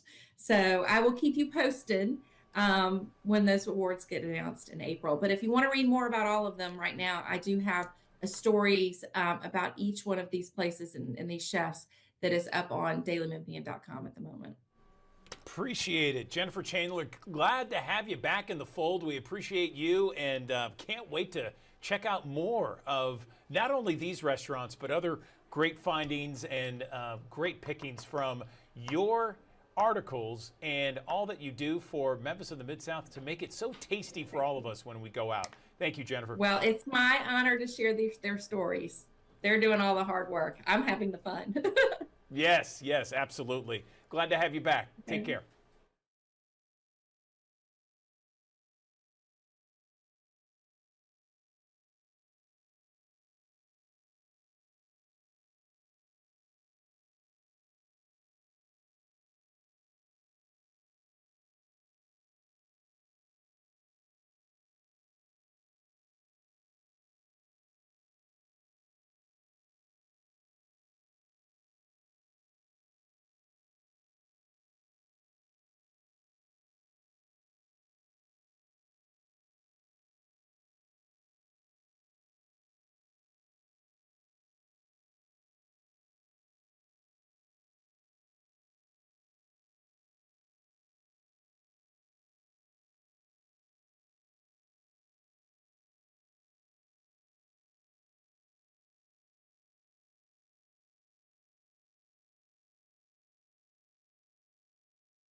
Action News 5 Digital Desk. Our next guest kind of redefines what it takes to volunteer and fundraise, and he does it each and every year for the Alzheimer's Association. I'm joined now by Wes Milligan on the Action News 5 Digital Desk, and Wes has just received the National Volunteer of the Year Award at the National Alzheimer's Association Community Leaders Summit. Congratulations to you, Wes. I gotta say, you have been no stranger to anyone who follows the Alzheimer's Association here in Memphis and the Mid-South. You consistently make sure that you are front and center when it comes to fundraising and when it comes to volunteering. How do you do it? Good morning. Well, good morning to you, Andrew. I just want to say thank you again for having me here today. And I'm extremely honored to receive the Volunteer of the Year Award by the National Alzheimer's Association. And, I've been a volunteer for nearly 20 years, and through that time, this has become a passion of mine. And through that, of course, the fundraising and growing awareness. And I don't know, it's part of who I am. I mean, this is my uniform of hope right here. People laugh all the time like, hey, you're the End ALZ guy. And I've grown that into a brand and really just trying to grow awareness that Alzheimer's is a heart-wrenching disease and we need to stop it. And whether you have a connection or not, it's something that we should all focus on trying to end as soon as possible. So again, I'm super honored. I'm still in shock about it, quite honestly, that it happened, but it was a great honor on January 23rd to receive the Harry Johns Award for Volunteer Excellence. Yeah, I mean, you do so much, and I kind of want to go into your passion and your commitment for fundraising for the Alzheimer's Association. Where does that come from, that passion specifically for the Alzheimer's Association? So when I was a journalist in Lafayette, Louisiana, many years ago, I was asked to write a story about Alzheimer's. I didn't know much about the disease then, but after researching it, I felt the best way to tell the story was to interview people who were suffering from it and the caregivers who were with them every step of the way. The experience was, like I talked before, was heart-wrenching. Those I interviewed were forgetting their loved ones and most cherished memories, everything they were as each day went by. The toll on their caregivers was immense too. Yeah, it's just not fair. So on my 40th birthday in 2019, I pledged to raise $200,000 for the Alzheimer's Association in 10 years. We crushed that goal in just 3.5. And now my pledge is to raise $1 million by my 50th birthday. So matter of fact, just a couple of days ago, we just reached the $600,000 mark. So we got a little ways to go. But this fundraising and this drive towards this milestone has really fueled me, because I've met so many people in the Memphis community and across the nation that are suffering from Alzheimer's, that have caregivers that are with them every step of the way and hurting. I mean, it's not fair, Andrew. And I know that many people are looking for hope, and we have that hope today with all the things that are happening in the research field. Yeah, I mean, I think I've told you in the past, we've talked a lot, Wes. You know, my dad has had Alzheimer's now for quite a number of years. It is devastating to so many different families out there, particularly the caregivers. His wife is dealing with that now. But I want to get to what you just mentioned, some of the breakthroughs, some of the updates on the research regarding dementia and Alzheimer's. Would love to hear an update on that. Sure. Well, as you know, Andrew, unfortunately, the number of people living with Alzheimer's and dementia is growing, which is why research and treatments are so important. In fact, in Tennessee alone, I think there are 129,000 people living with the disease. So the last time we spoke, there are now 2 FDA-approved treatments available for those in the early stages of Alzheimer's and dementia. These 2 treatments demonstrate that removing beta amyloid from the brain reduces cognitive and functional decline in people living with early Alzheimer's. Now, the key here is early stages, which is why early detection and diagnosis of Alzheimer's is more important than ever. When I was at the summit you mentioned earlier, I learned that we are less than 2 years away from a blood test that can detect Alzheimer's, which is huge. I mean, and preliminary results show that it's over 95% effective when compared to PET scans, which is what we use today. A blood test will be easier and far cheaper than those scans, which means we can offer it to more in the community and give treatment faster to those who need it. But there's no reason to wait for that blood test in 2 years. If you or a family member feels something is wrong, I always encourage you to speak to a doctor as soon as possible or call the Alzheimer's Association hotline. In addition to supporting you and your quest to get $1 million by age 50, Wes, how else can people support the Alzheimer's Association?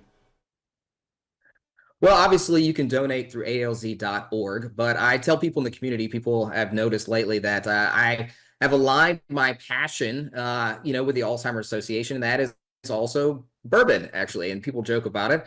But we actually, a group of us called Bourbon Barrels, is a team of volunteers who pick bourbon and whiskey barrels to raise money to end Alzheimer's. Here is actually one of those today. You can find at Joe's Wine and Liquors, where just look for the sticker. And proceeds from each one of those bottles actually go back to the Alzheimer's Association. We also have one here over my shoulder. We have a George Stickle and a Starlight Cigar Batch. You can find those at Gaslight Wine and Spirits and Buster's Liquors at their East location. These are just incremental ways for us to raise awareness by seeing that sticker that talks about ending Alzheimer's, as well as having much needed proceeds and funds go back to that research so we can have those things like that blood test. We can have more FDA approved drugs. I mean, Andrew, this really is the era of treatment and hope for the Alzheimer's. 2 years ago, I don't know if I could say that and I would see a cure in my lifetime, but now with all the things that are happening in research and funds, we will end Alzheimer's in my lifetime. I know it. And at the summit, the theme was the power of us, the power of now. And really that message of now has just permeated throughout the Alzheimer's Association, all the volunteers, because we see the progress, we see that happening. But we can only do that by continuing to have funds going towards that research, going towards that pipeline. So if you can help, you can search me on the internet and find it. We have a link to donate. You can go purchase those products. You can do a number of different things, but keep telling your story. That's why I wear this shirt. I mean, it's part of who I am, but it also can create a conversation maybe with someone who is grieving, someone who may be a future volunteer, someone who may be that donor that pushes forward the groundbreaking research that finally finds a cure for Alzheimer's. I mean, we all must show the world we're in this together. So wear your shirt, donate, and give us hope. Wes Milligan, always appreciate your passion and your positivity with everything, but certainly with the Alzheimer's Association and all that you do. Thanks so very much. Congratulations once again on a very well-deserved honor. We appreciate all the hard work, Wes. Thank you. Thanks, Andrew. You're the man. I always appreciate you having me on and talking about Alzheimer's and sharing the story and growing awareness. Have a great day. I appreciate it. Thank you.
Good morning. Welcome back to the Action News 5 Digital Desk. There is a new book right here that I'm holding. It's called The Secret to Nitric Oxide. It is something that our next guest says it is the secret to a healthy life.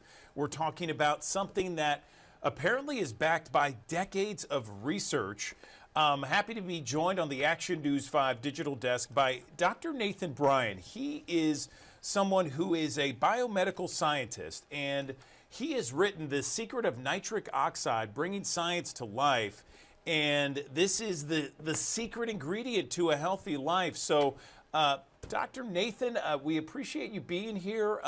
Tell us, first off, I've never heard this before. I consider myself kind of a health nut. I'm pretty much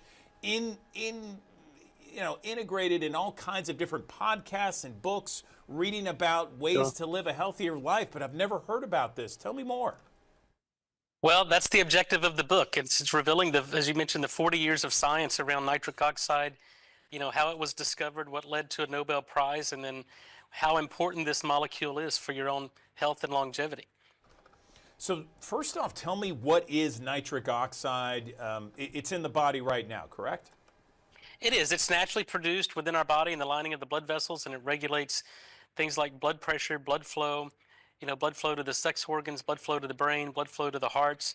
And what we're finding is that when the body loses its ability to make nitric oxide, it leads to the rapid onset of chronic disease, whether it's high blood pressure, diabetes, sexual dysfunction, dementia, Alzheimer's. And so what I reveal in the book is what is nitric oxide, what goes wrong in people that can't make it, and what they can do to restore the production of this natural molecule. Can we find it in food? How do we get it? Well, really what we've focused on over the past 30 years in basic science is how does the human body make nitric oxide? Understand the enzymology, the biochemistry, what we're eating in our diet, what the body needs to produce this molecule, and then start to give the body what it needs and then eliminate from the body what it doesn't need, things that may be inhibiting the natural production of nitric oxide. But really what we're finding is the science is complex, but the solution is sometimes very simple. Eliminating sugar and simple carbs, sugar sticks to proteins, causes a lot of things that go wrong in natural nitric oxide production. Moderate physical exercise, and then eliminating things like mouthwash, fluoride in your toothpaste that kill the oral microbiome that's disrupting nitric oxide production. Interesting. Okay, so this has been around, this idea of nitric oxide and being healthy for your life has been around since the 80s, right? Even before then, correct? Yeah, it was originally discovered in the late 70s, early 80s, but this discovery of this molecule, nitric oxide, was deemed so important and fundamental that a Nobel Prize was awarded in 1998 in physiology or medicine for the three scientists that were responsible for its discovery. And then in 1992, it was deemed the molecule of the year by Science magazine. So this very important molecule, although it's a rich science, over 200,000 papers published in the scientific literature, but I think you're a perfect example, Andrew. You've never heard of this molecule, and I think the objective of the book is to bring this science to the fore and educate and inform, really everybody on the globe about how important this molecule is, and then understand what you may be doing on a daily basis that's disrupting natural nitric oxide production, which may be responsible for many of your symptoms, whether it's your high blood pressure, whether it's your sexual dysfunction, or this really predominance of Alzheimer's and vascular dementia. And nitric oxide addresses all of those.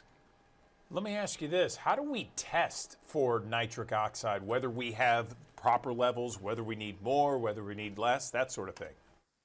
Well, that's been the challenge in clinical medicine, because it's not like you go to your doctor and he draws blood and goes, oh, this is your nitric oxide level, like your triglycerides or vitamin D. Because nitric oxide is a gas, and it's gone, once it's produced, it's gone in less than a second.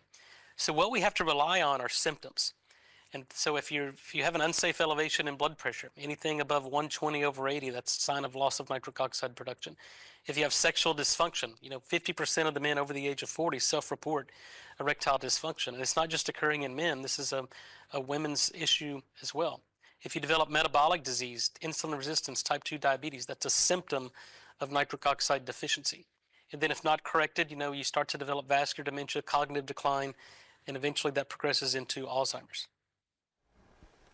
So this book goes into the science behind all that and what our proper levels are. How should we be able to benefit in terms of the kind of diet, the kind of exercise, that sort of thing, to get our levels where they need to be. Is that right? No, that's exactly right. I've basically distilled down the 40 years of science on what nitric oxide is, what it does, into an easy-to-read book, and then kind of intertwining a personal story, my own personal stories of discoveries and research, and how we've been able to take this science and translate it into safe and effective product technology and drug therapy that we're currently working on. I'm curious, though, is this something where we could supplement ourselves to get nitric oxide? Is that something?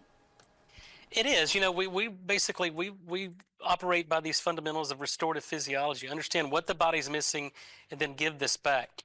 And so we make a supplement line of products with the N101 that basically, if your body can't make nitric oxide, then my product technology does it for you. We do this in the form of an orally disintegrating tablet. We use a fermented beet powder that we've removed all the oxalates that produces nitric oxide. So, for pre-workout, our natural source of energy, that's a great product. And we make a skincare line of products that provides nitric oxide to the surface of the skin, that improves blood flow and fine lines and wrinkles. And so for aesthetics and beauty and cosmetic, this is really a new category in skincare. Okay, Dr. Nathan Bryan, we appreciate your book here, The Secret of Nitric Oxide and the Secret to a Healthy Life. We appreciate you coming on the Digital Desk and talking about it. Thank you. Sure, thank you so much. And people can go to nathansbook.com for access to the book. Okay, thank you.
Action News 5 Digital Desk. I love checking in with our friends at NASA because they have so many fascinating and interesting things that are happening there. One of which is happening this week, where they have a couple of different pieces of equipment launching into the sky, including a new telescope that's launching into the sky to map the sky and the origins of the universe, and then another piece to study the sun.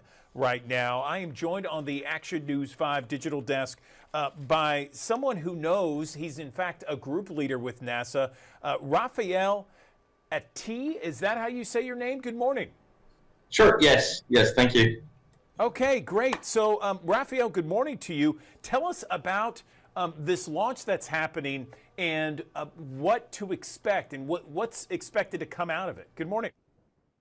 Good morning, and thank you for having me. So yes, NASA and SpaceX are launching 2 missions in one single rocket. Those are carpooling satellites, And so they're launching the SPHEREX mission and the PUNCH mission. And SPHEREX will study the origin of the universe, while PUNCH, of which I'm one of the group leads, will study the sun, and in particular the solar wind that shoots off of the sun toward Earth and the other planets. That's really interesting. So, a lot of people think, oh, why do we need to study these things? We already know what the sun is, and we're in the Milky Way galaxy. I mean, what benefit is for all of us, including yourselves, to study these kind of things? Of course. So on the one hand, we have SPHEREX, who's going to study the origin of the universe by looking at billions of stars and hundreds of millions of galaxies. On the other hand, we have PUNCH, who's going to look at our nearest star, which is the sun. And, people may have seen last year during the total solar eclipse, this sort of white veil around the sun. This is what we call the corona. And that corona is in interaction with an even larger environment that we call the heliosphere, that is this giant bubble also that encompasses the other, the Earth, Mars, and the other planets. And PUNCH will have an unprecedented view of both that corona, so the outer faint part of the solar atmosphere, and of that heliosphere and how they interact together. So I understand why PUNCH would like to study the sun. I mean, it has really a direct impact on us, various solar flares, solar winds, that sort of thing. But I'd love for you to explain why it's so important to study our galaxy, the origins of the universe, and map it out with something called SPHEREX. Sure. So I'm not an expert of the SPHEREX mission, but I can really summarize. So there is this fundamental question that we've always had since the beginning of time, is that where do we come from? How did we come into existence? And so SPHEREX is addressing those very cosmological questions about the origin of the universe to really explain how all the stars, all the worlds, all the Earth, how the Earth came to exist in the first place. And in particular, SPHEREX will study a very particular aspect of the birth of the universe, which we call the inflation, which is the very, very, very beginning of things. That's fantastic. Thank you for explaining that for me, Raphael. Tell me more about where these spacecrafts are going to be going exactly in order to fulfill their objectives. Sure. So after the launch, both SPHEREX and PUNCH will be placed in a polar orbit so that they can have an unprecedented view of the universe for SPHEREX, and on the all around the sun for PUNCH. And PUNCH, in fact, is made of 4 suitcase-sized satellites that's going to progressively over the first 3 months start to separate into a constellation of these 4 satellites, like a carousel, sort of a carousel of spacecraft. And they will look at them all around the sun and combine their imagery into a seamless wide field image of that solar corona and of the solar wind that is being transporting very charged particles, that this is really what we call the solar wind, toward Earth and the other planets. I know you mentioned solar wind a few times. Certainly important to study that. What about solar flares? That seems to get people all riled up and concerned. Absolutely. So solar flares and are a type of solar eruptions that are extremely powerful. And together with what we call coronal mass ejections, this is when we have literally stuff coming off of the sun and erupting out of the solar atmosphere toward the other planets. So these are what creates the space weather effects, which are effects that can be detrimental to satellites because they can knock out satellites. They can they can expose astronauts to very dangerous radiations, and they can also disrupt power grids, GPS communication, and they can also damage oil pipelines on the ground. So we have thousands of people who watch us each and every morning here on the Digital Desk. Raphael from West Tennessee, Eastern Arkansas, North Mississippi. How would you explain in a sentence or two the importance of this mission, these two missions, for NASA and for us here at home? Sure. So by studying the sun with PUNCH and the universe with Spherix, then everything that is a single connected system that is really the universe in which we travel on that starship that we call Earth, then we will be able to connect all those dots. How do we fit in that universe? How do we get prepared for tomorrow's challenges of a sun that erupts with these eruptions and it can damage our technology that the society depends on. You know, when you take your smartphone, you don't realize, but each time you do things in your smartphone and interact with your apps, you're interacting with a lot of satellites. When you take your GPS to navigate with your car, you are actually querying information from so many satellites. And so if you have suddenly lots of solar flares and coronal mass ejections that can disrupt this communication, that has a very direct impact on your daily life because you depend on space to live the life that you live now.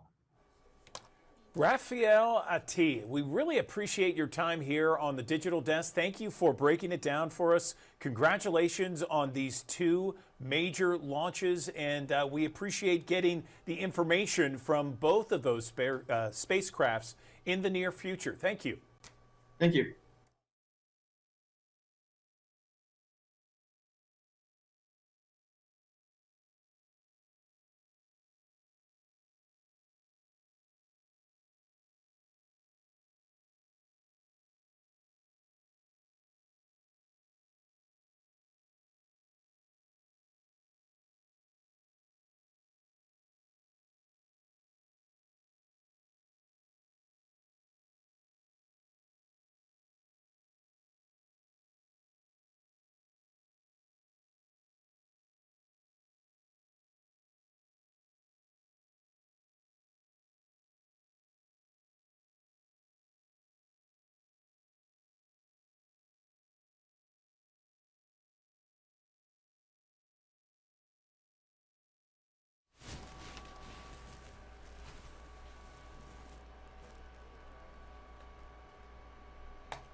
All right, welcome back to the Action News 5 Digital Desk. The time now is 9:03. If you have dreams of being an officer, this next segment is for you. I'm bringing in Officer Christopher Freeman. He's joining us on the Action News 5 Digital Desk to share with us about the Memphis Police Hiring Expo. Good morning to you, Officer Freeman. Good morning. How are you on this Friday? I'm pretty good. Thankful it's Friday. It's definitely been a long week for me, and I'm sure it has for you as well. Let's jump right into it. We have to talk about this hiring expo. Let's just get the first thing out the way is what qualifications are you looking for? If some of our viewers have interest in becoming an officer, what do they need to know? Okay, great. So if you want to become the best in blue, we look for three things: 2 years of military, 2 years of work experience, whether it's part or full-time work experience, or 24 credit hours of college. You also must have a valid driver's license and a clean background. All right, straight to the point. I like that. So let me ask you this. For this hiring expo, for our viewers who are probably getting ready, they're writing down their notes, they got the qualifications. Okay, what should they expect at the expo? How does this typically look? Okay, so when you come to the expo, the first thing you're going to see are the recruiters. and the training academy staff and our new officers who are able to give a better, more recent account of what it feels like to come through the training academy and become an officer in today's time. But when they get there, they'll be greeted by us. They'll be able to ask us any questions, complete their application if they have not already. And once that's done, they can take the first pre-hire test, which will put them leaps and bounds ahead in the hiring process versus those who don't come to the expo. Good to know, Officer Freeman. Also, I don't know if you're aware of this, but it can be a bit intimidating when you come across men in uniform. So what advice would you give to those who want to stop by the expo? Is there any encouragement you can share with them? Absolutely. You feel the calling to come to the expo, and you can't ignore it. We're all human. The police are human, and coming to the expo, you'll be able to understand that because we're able to converse with each applicant who wants to join, and it gets us on a different connection versus just applying online or talking on the phone. We actually get to put a face to the name, a face to the voice, and understand each other from officer to prospect. Yeah, that always helps. So let's get people there. Let's talk about the when, where, and why. So this is not this Saturday, but next Saturday, right? Next Saturday, yes ma'am. It'll be Saturday, April 12th from 11 a.m. to 3 p.m. at 170 North Main. And I know parking is always a concern, so there'll be free parking at the Mud Island Parking Garage. It's at Poplar in front. All right, so we got to talk about pay. That's what everybody really wants to hear. I see it was starting off at 56, but you put in 3 years of work. That could change, right? It will change. In 3 years, that's $75,000. So from 56 on day one to $75,000 on year 3. And when you get to year 5, that 75 turns to 77. And that doesn't count whatever certifications you get that may add on top of your salary, plus the education incentive that we have, which is 7.5% on top of your salary for a bachelor's and 10% for a master's. All right, I think everybody's tuned in now that you start talking about money. Thanks so much for that, Officer Freeman. Before I let you go, was there anything else you wanted to share to get people ready for this expo? That's not this Saturday, guys. You don't have to worry about it. It's next Saturday. Anything else you want to add out there, Mr. Freeman? Absolutely. If you have a heart for service and you really want to serve the Memphis community, come to the expo, explore your options, and join the Best in Blue. All right, Best in Blue. That's Officer Christopher Freeman. Thanks so much for stopping by the Action News 5 Digital Desk. All right, we'll see you guys. We're going to take you outside this morning, a live look at the M Bridge. Keep in mind, today is a First Alert weather day. We have your weather coverage coming up for you in the next 60 seconds. Stay put.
Hello, everyone. I'm meteorologist Fred Hunter, bringing you the latest on our First Alert weather day. Now, we are going to get a brief break from the rain, a big warm up, but look what happens as we go through the late afternoon and on into the evening hours. So we still have a flood watch. The potential is going to be there for more flooding rain, and that goes through 7 o'clock on Sunday morning. So we're looking at more heavy rain overnight tonight into the day Saturday, perhaps on into Saturday evening. But the good news here is rain chances will be coming down for the second half of the weekend. The bad news, more rain.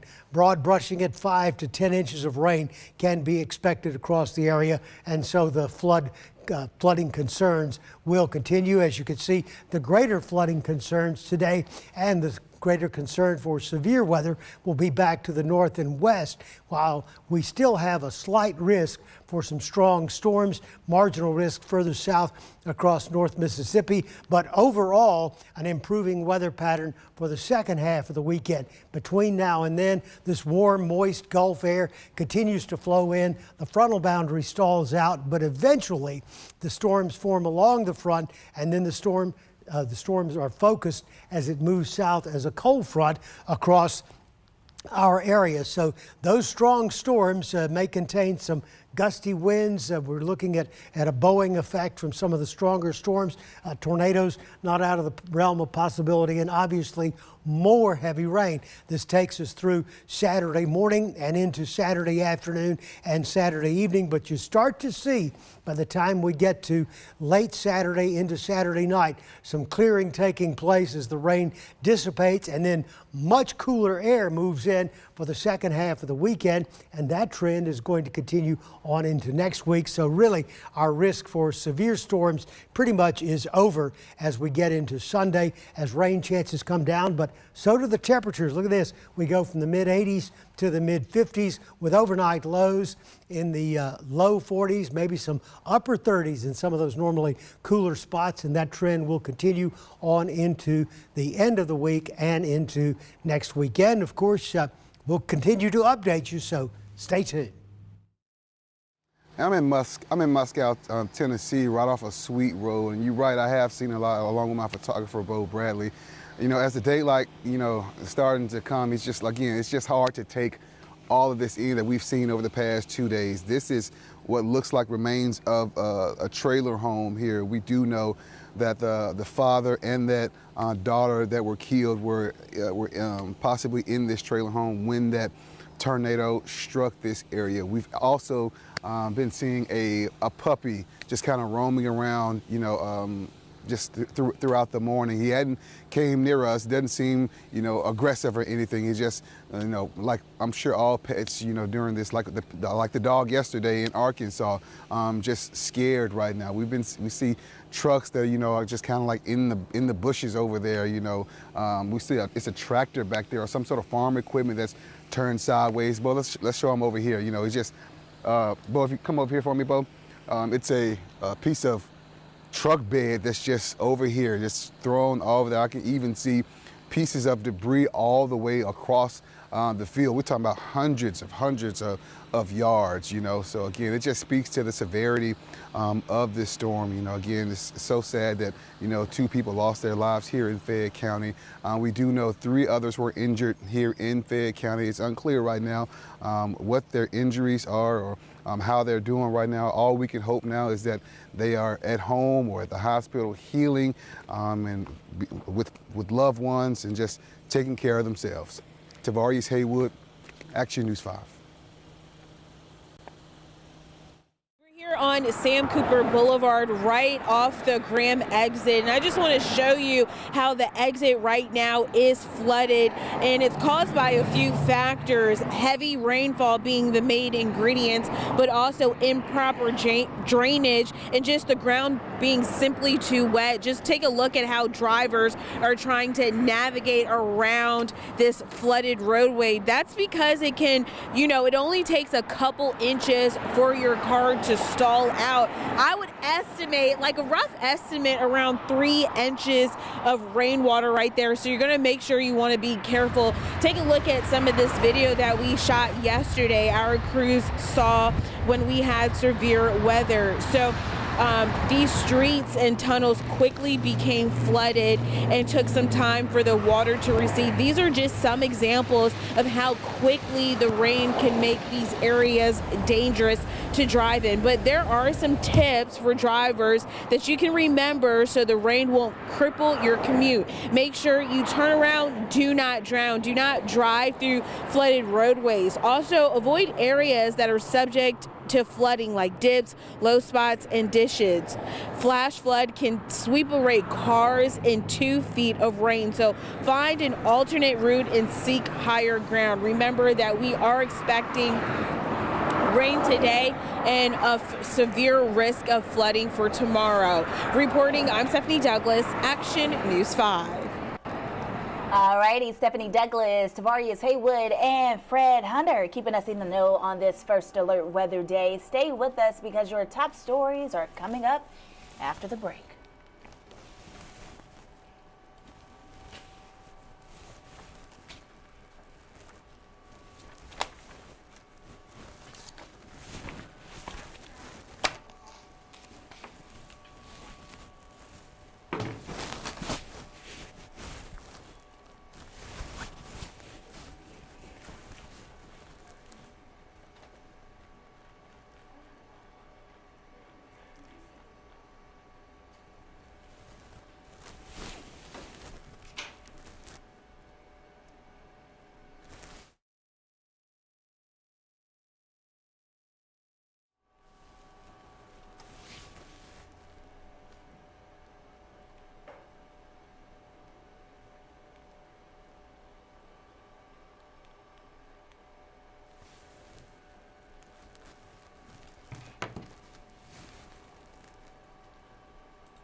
The time now is 9:15, catching you up on your top stories this morning. There's a lot of attention this morning to the people in Selmer. At least 4 people lost their lives. Our crews were there all day as residents were out surveying the damage left behind. You can see it from this video here.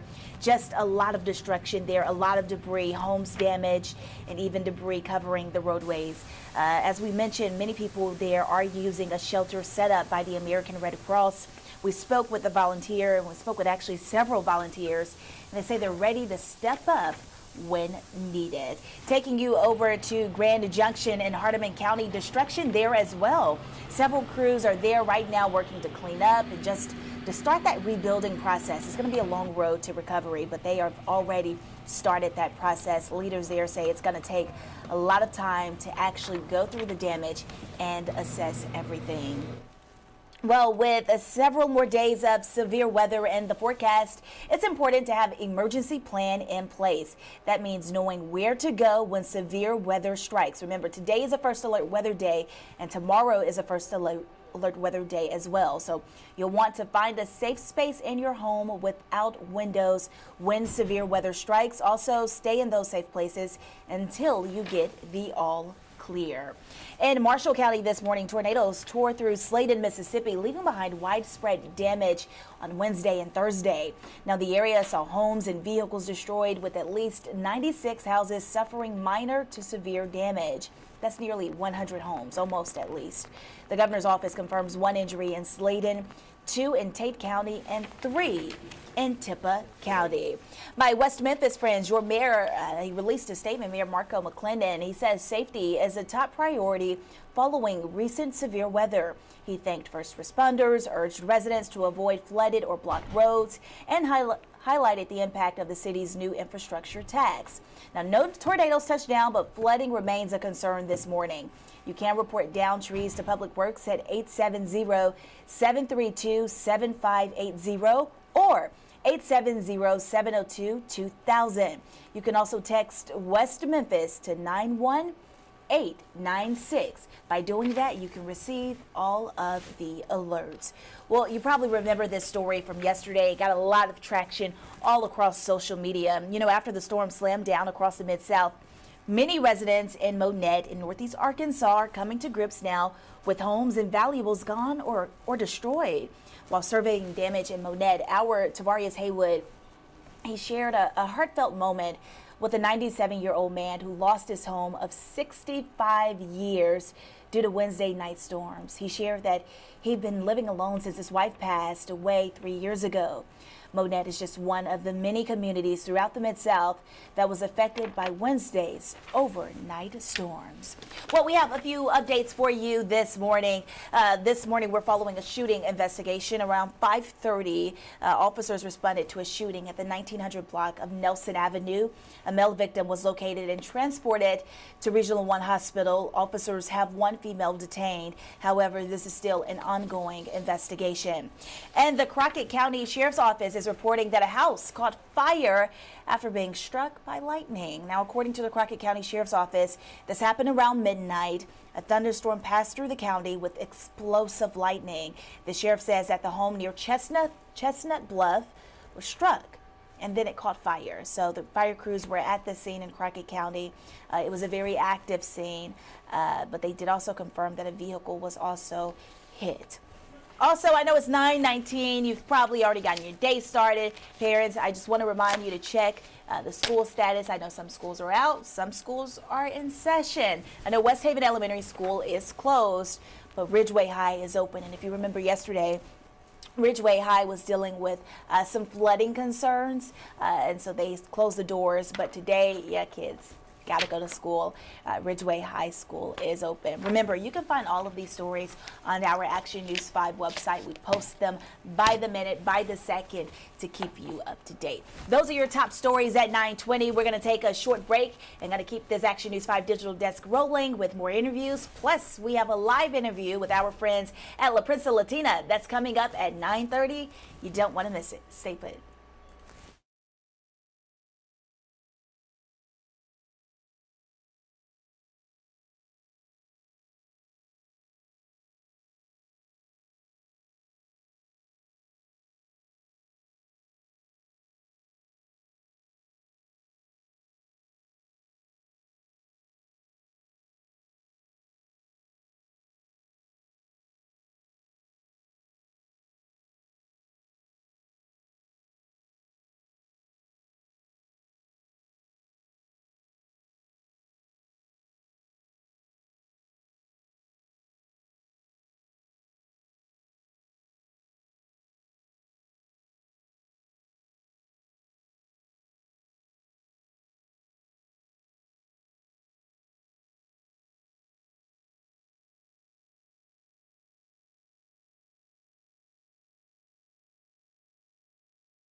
Good morning. Welcome back to the Action News 5 digital desk. Colorectal cancer is starting to be reported in people that are younger and younger. It's one of the most preventable cancers if it's caught early.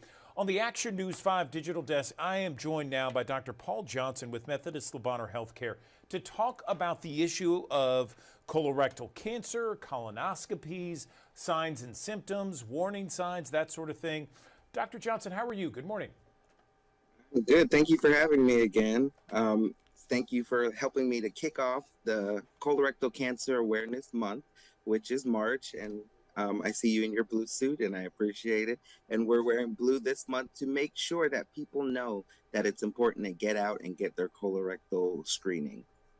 So let me ask you this, Dr. Johnson.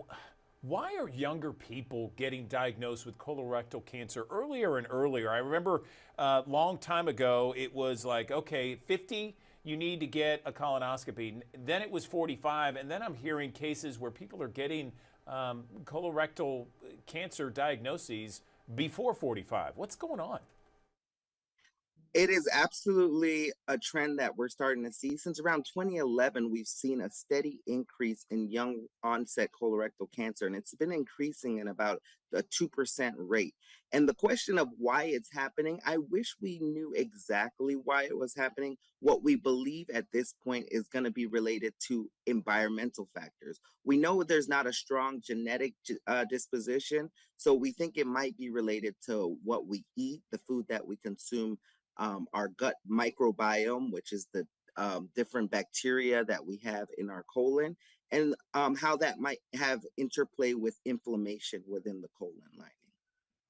I appreciate that. Yeah, I don't think enough is being talked about right now about our gut microbiome and how it is so related to our health, our immunity, everything. So thank you for bringing that up. Let's talk about maybe some of the signs, the symptoms, the warning signs of colorectal cancer. Absolutely. So I want everyone under the sound of my voice to not focus on the signs and symptoms of colorectal cancer, because by the time you have them, it will probably be a later stage. So you want to focus on getting your screening so that you can prevent disease. Colorectal cancer is treatable and it's beatable, but it's also preventable. So if you do have signs and symptoms, like I said, it's usually in a later diagnosis. And some of those signs and symptoms include bleeding, bloating, abdominal pain, what we call tenesmus, which might be some pain or discomfort in the lower rectal area, as well as weight loss, night sweats, and fevers. Let's talk about colonoscopies because, as I mentioned off the top, you know, it used to be at 50, then it was 45. Are things moving, continually moving backwards earlier and earlier? Currently, our screening guidelines are set at 45, and for the most part, we will catch most people at with the age set at 45. Again, we want to emphasize it's only for those of average risk adults. So if you have a family history of colon cancer, your year will be actually age 40. So you want to speak to your primary care physician to determine your individual risk and make sure that you're getting your timely age-based approach, age-based screening. How about some preventative tips, Dr. Johnson? I mean, you mentioned our diet is certainly a big factor and our gut microbiome. What can we do to enhance some of those preventative measures out there? Just like every other cancer and every the song that your primary care, I'm sure, has been singing to you, everything in moderation. So it's important to not have a diet that's heavy in processed meats. You don't want to have excessive alcohol consumption, and you want to have a diet that's high in fiber. I'll tell you a quick story. I had a young man who came to me who just emigrated from Asia. And within 6 months of being in this country, he's had hemorrhoids that he's never had. And it was simply the change in diet, the lack of fiber that he's experienced since emigrating to this country. We have a diet that's very heavy in meats, especially red meats. And so we want to make sure that Americans who are chronically under the recommended guidelines for the daily amount of fiber are increasing your fiber intake, making sure you eat those fruits and vegetables with skin and roughage to make sure that you maintain a healthy gut microbiome as well as enough roughage. Anything else you want to mention regarding this topic that you haven't mentioned yet? I want to, Memphis is a largest Black majority city in the United States. So I would be remiss to not mention the link between or the facts surrounding colorectal cancer in the African American community.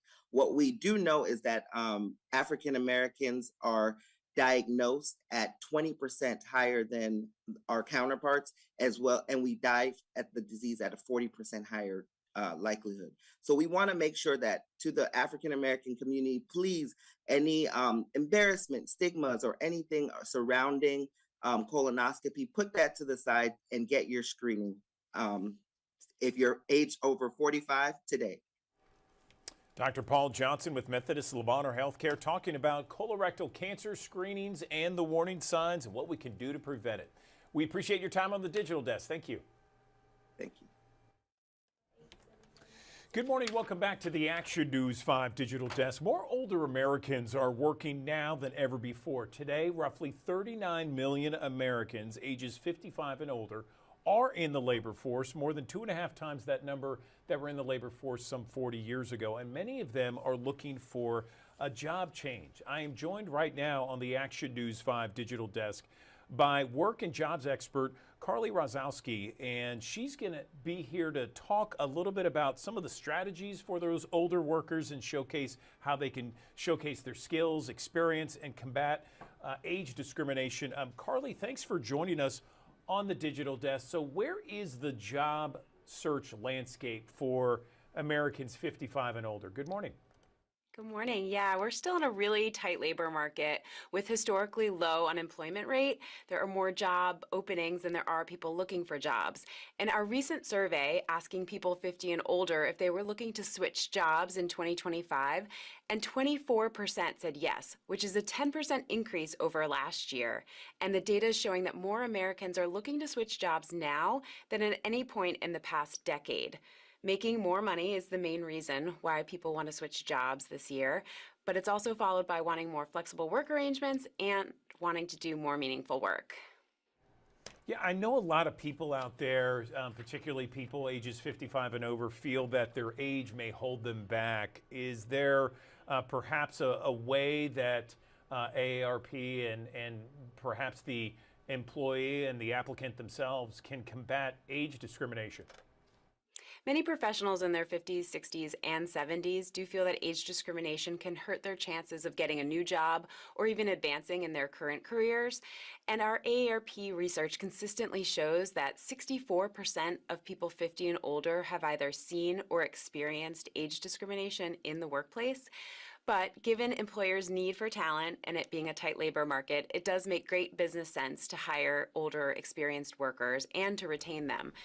Over 77% of all workers say that they value the experience and skills that their older colleagues bring to the job. And AARP is doing a ton of education to both the consumer about their rights and knowing their rights, as well as educating employers on the value of older workers and how they can be more age inclusive. So let's talk about tips, suggestions, ways that older job seekers can update their resume and be a very good applicant for that next job. Yeah, we want older job seekers to have a resume that highlights their skills and not their age. So we recommend no longer than 2 pages for a resume, and we want to make sure you highlight recent years of experience, about 10 to 15 years. And while you want to include your credentials, you don't have to include your graduation dates. Make sure you remove your street address, which is an outdated practice.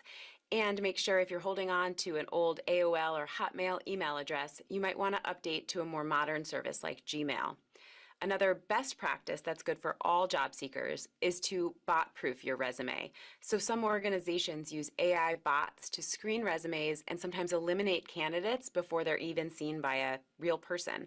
So in order to get past these bots or these digital gatekeepers, we recommend that you use industry-specific terms on your resume or even keywords directly from job descriptions that you're interested in. Those are great tips. I really appreciate it. That's some valuable information there. Tell us about the importance of networking for those older Americans in that job search.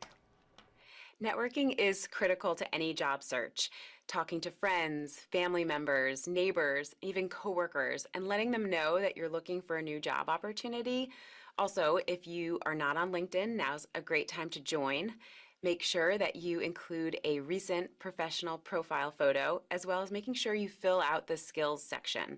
LinkedIn members that have at least 5 skills listed on their profile are 27 times more likely to be seen by recruiters. LinkedIn groups are another great way to interact with people in your industry, ask for advice, and network. All great advice there, Carly. What else can we talk about when it comes to older Americans, 55 and up, looking for jobs, perhaps a job change in their future? Well, AARP has a ton of free resources, everything from articles to on-demand webinars to hundreds of online courses you can take to upskill and reskill.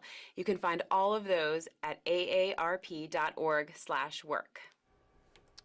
Carly Rozowski, we really appreciate your time once again on the Digital Desk. Thank you so much for offering up these tips, advice, suggestions, and ideas for all those looking to perhaps switch jobs ages 55 and older. Thank you.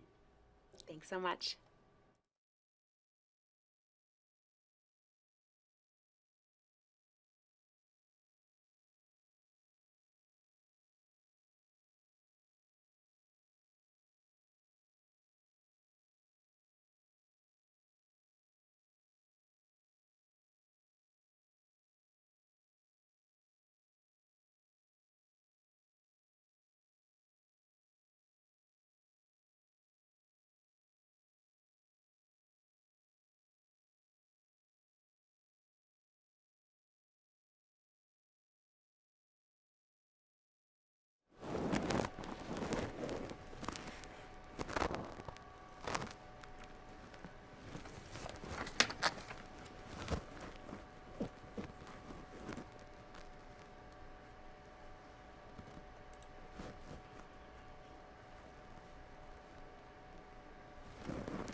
Welcome back, friends. The time now is 9:34 on this Friday. It's that time of the morning. Our friends at La Prensa Latina are joining us on the Action News 5 Digital Desk. I'm Taylor Tucker, and I'm going to bring in Jairo and Suzette joining me this morning, bringing us all the latest headlines. Good Friday morning to you guys.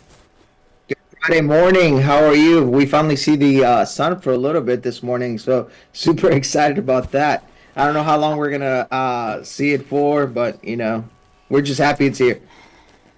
Don't get your hopes up, man. I hear we have wet weather rolling in a little later today, but we'll enjoy it while we can. So glad to have you two here. So let's kind of like jump right into it. I guess it's very timely if we talk about the Grizzlies since they're coming off a huge win from last night. What do you have for us?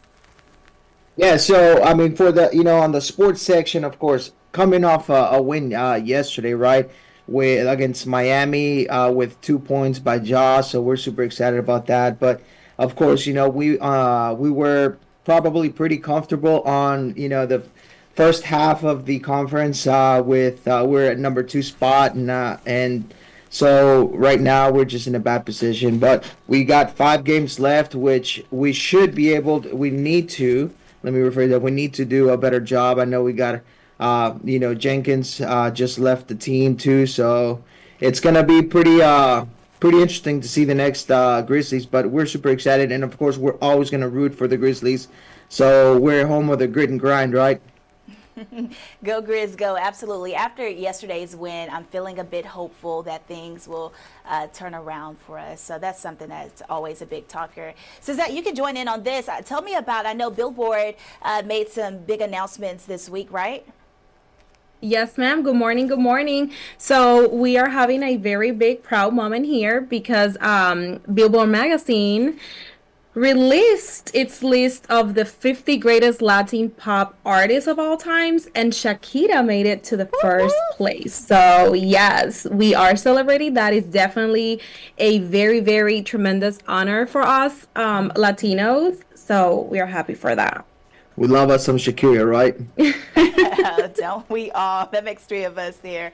Okay, let's keep it rolling then. I guess we got to get into, we talked a little bit about sports and a little bit of music. We got to get into that political bag and kind of talk about the latest headlines with President Trump.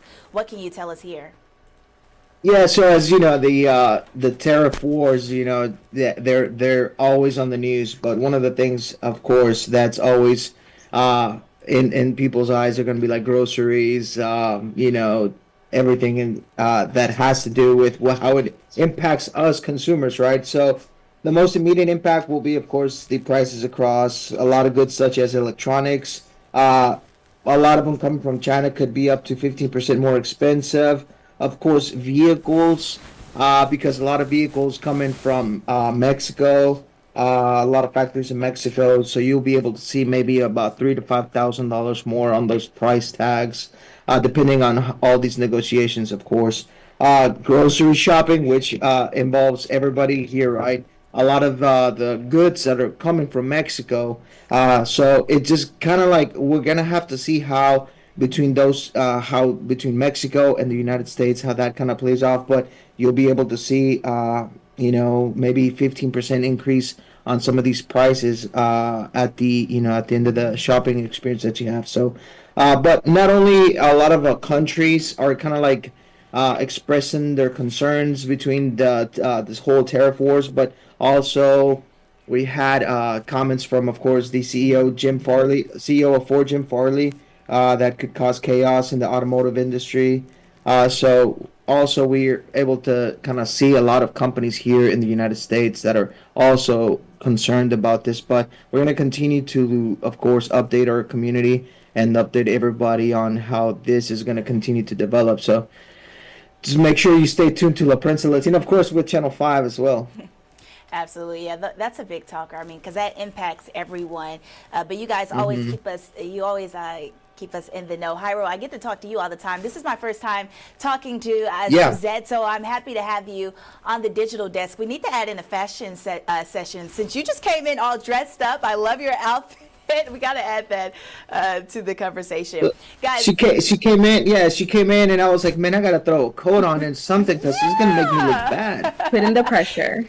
You definitely brought the pressure for sure, but it's so exciting to have you on the digital desk. So where can people go? They want to stay informed. Where can they go online to get the latest headlines? And so, of course, they can go to La Prensa Latina Media online. They can see our e-edition on our website. Of course, the print publication, you can find that, at Memphis Public Libraries, a lot of Mexican restaurants, grocery stores. Also, Susette's going to be doing a great job communicating through our social media channels as well. So you'll be able to see her more through La Prensa Latina Media on Facebook, Instagram, and and here every Friday with Channel 5. All right, exciting. Well, so glad you guys had a chance to stop by the digital desk. I'll let you guys go, and we'll run it back again next Friday, okay? Sure will. Thank you. Thank you. All right, see you guys. Taking you guys outside this morning, a live look at the M Bridge at 9:40, 68 degrees outside. Still kind of wet out there, so not a bad idea to grab a rain jacket. Keep in mind, it's still a first alert weather day. That's the big talker here on the Action News 5 digital desk. Why don't you stick around with us? We're going to keep this thing rolling. We have more interviews for you. Plus, at 10:30, we have a live interview because dinosaurs are coming to the Mid-South, the 901. Yeah, you want to stick around for that. That's going to be a good one. We'll be right back after the break.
Good morning. Welcome back to the Action News 5 digital desk. For seniors, home and community, they are central to their lives. It's a place to build relationships and friends, connect with organizations, and continue to grow and thrive.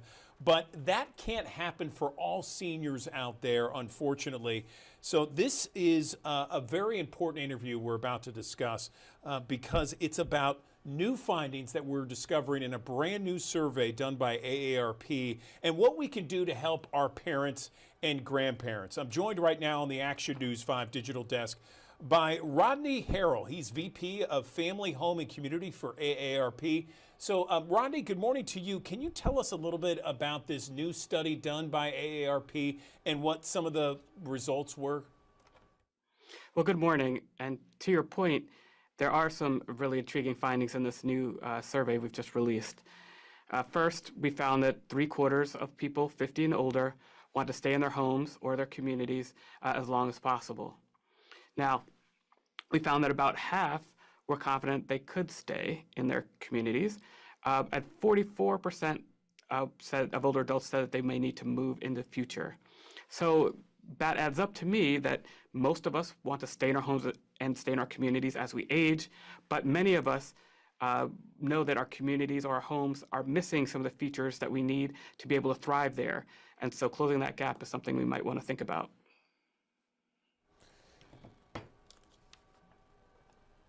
It is something that is kind of a conversation piece, certainly, for all of us that are concerned. Many of us out there are dealing with our aging parents, and some of us are aging grandparents. What advice do you have when it comes to starting that conversation about those next steps, I guess you could say? Well, sure. It's important to have those conversations and to have them today. Some people think about putting off those conversations, but I've talked to too many folks that have waited until after the crisis has happened.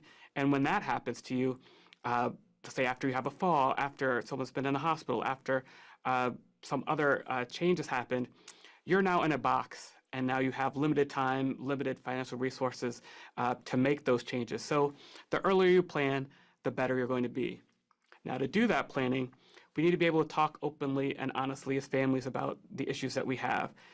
All of us are aging, and so let's think about what might be coming down the line, what might happen, and honestly about where we are now. And that can help us to start to think about the solutions we need, because everybody's solution is about their particular home and their particular family needs. There's not a one-size-fits-all solution. But what I would say for everyone is to, again, think about the future, but to start early and to start small with the conversation. What are the small scale changes that we can make in this home? And then if we need bigger changes, well, let's think about how we're going to approach those down the line when we can. Let me ask you this, because a lot of times some of those issues, Rodney, have to deal with improvements to someone's home, making those improvements to make it more accessible, to make it more comfortable for our aging parents and grandparents. Can you talk about some of those improvements that can help them? Well, sure. At the small end of the scale, there are things like removing trip hazards around the home. Loose throw rugs and cords around living rooms can create fall hazards. Another small scale thing is lighting, that we need more light to see as we age. And so whether we're adding light bulbs or changing window treatments or adding windows, that can add more lighting.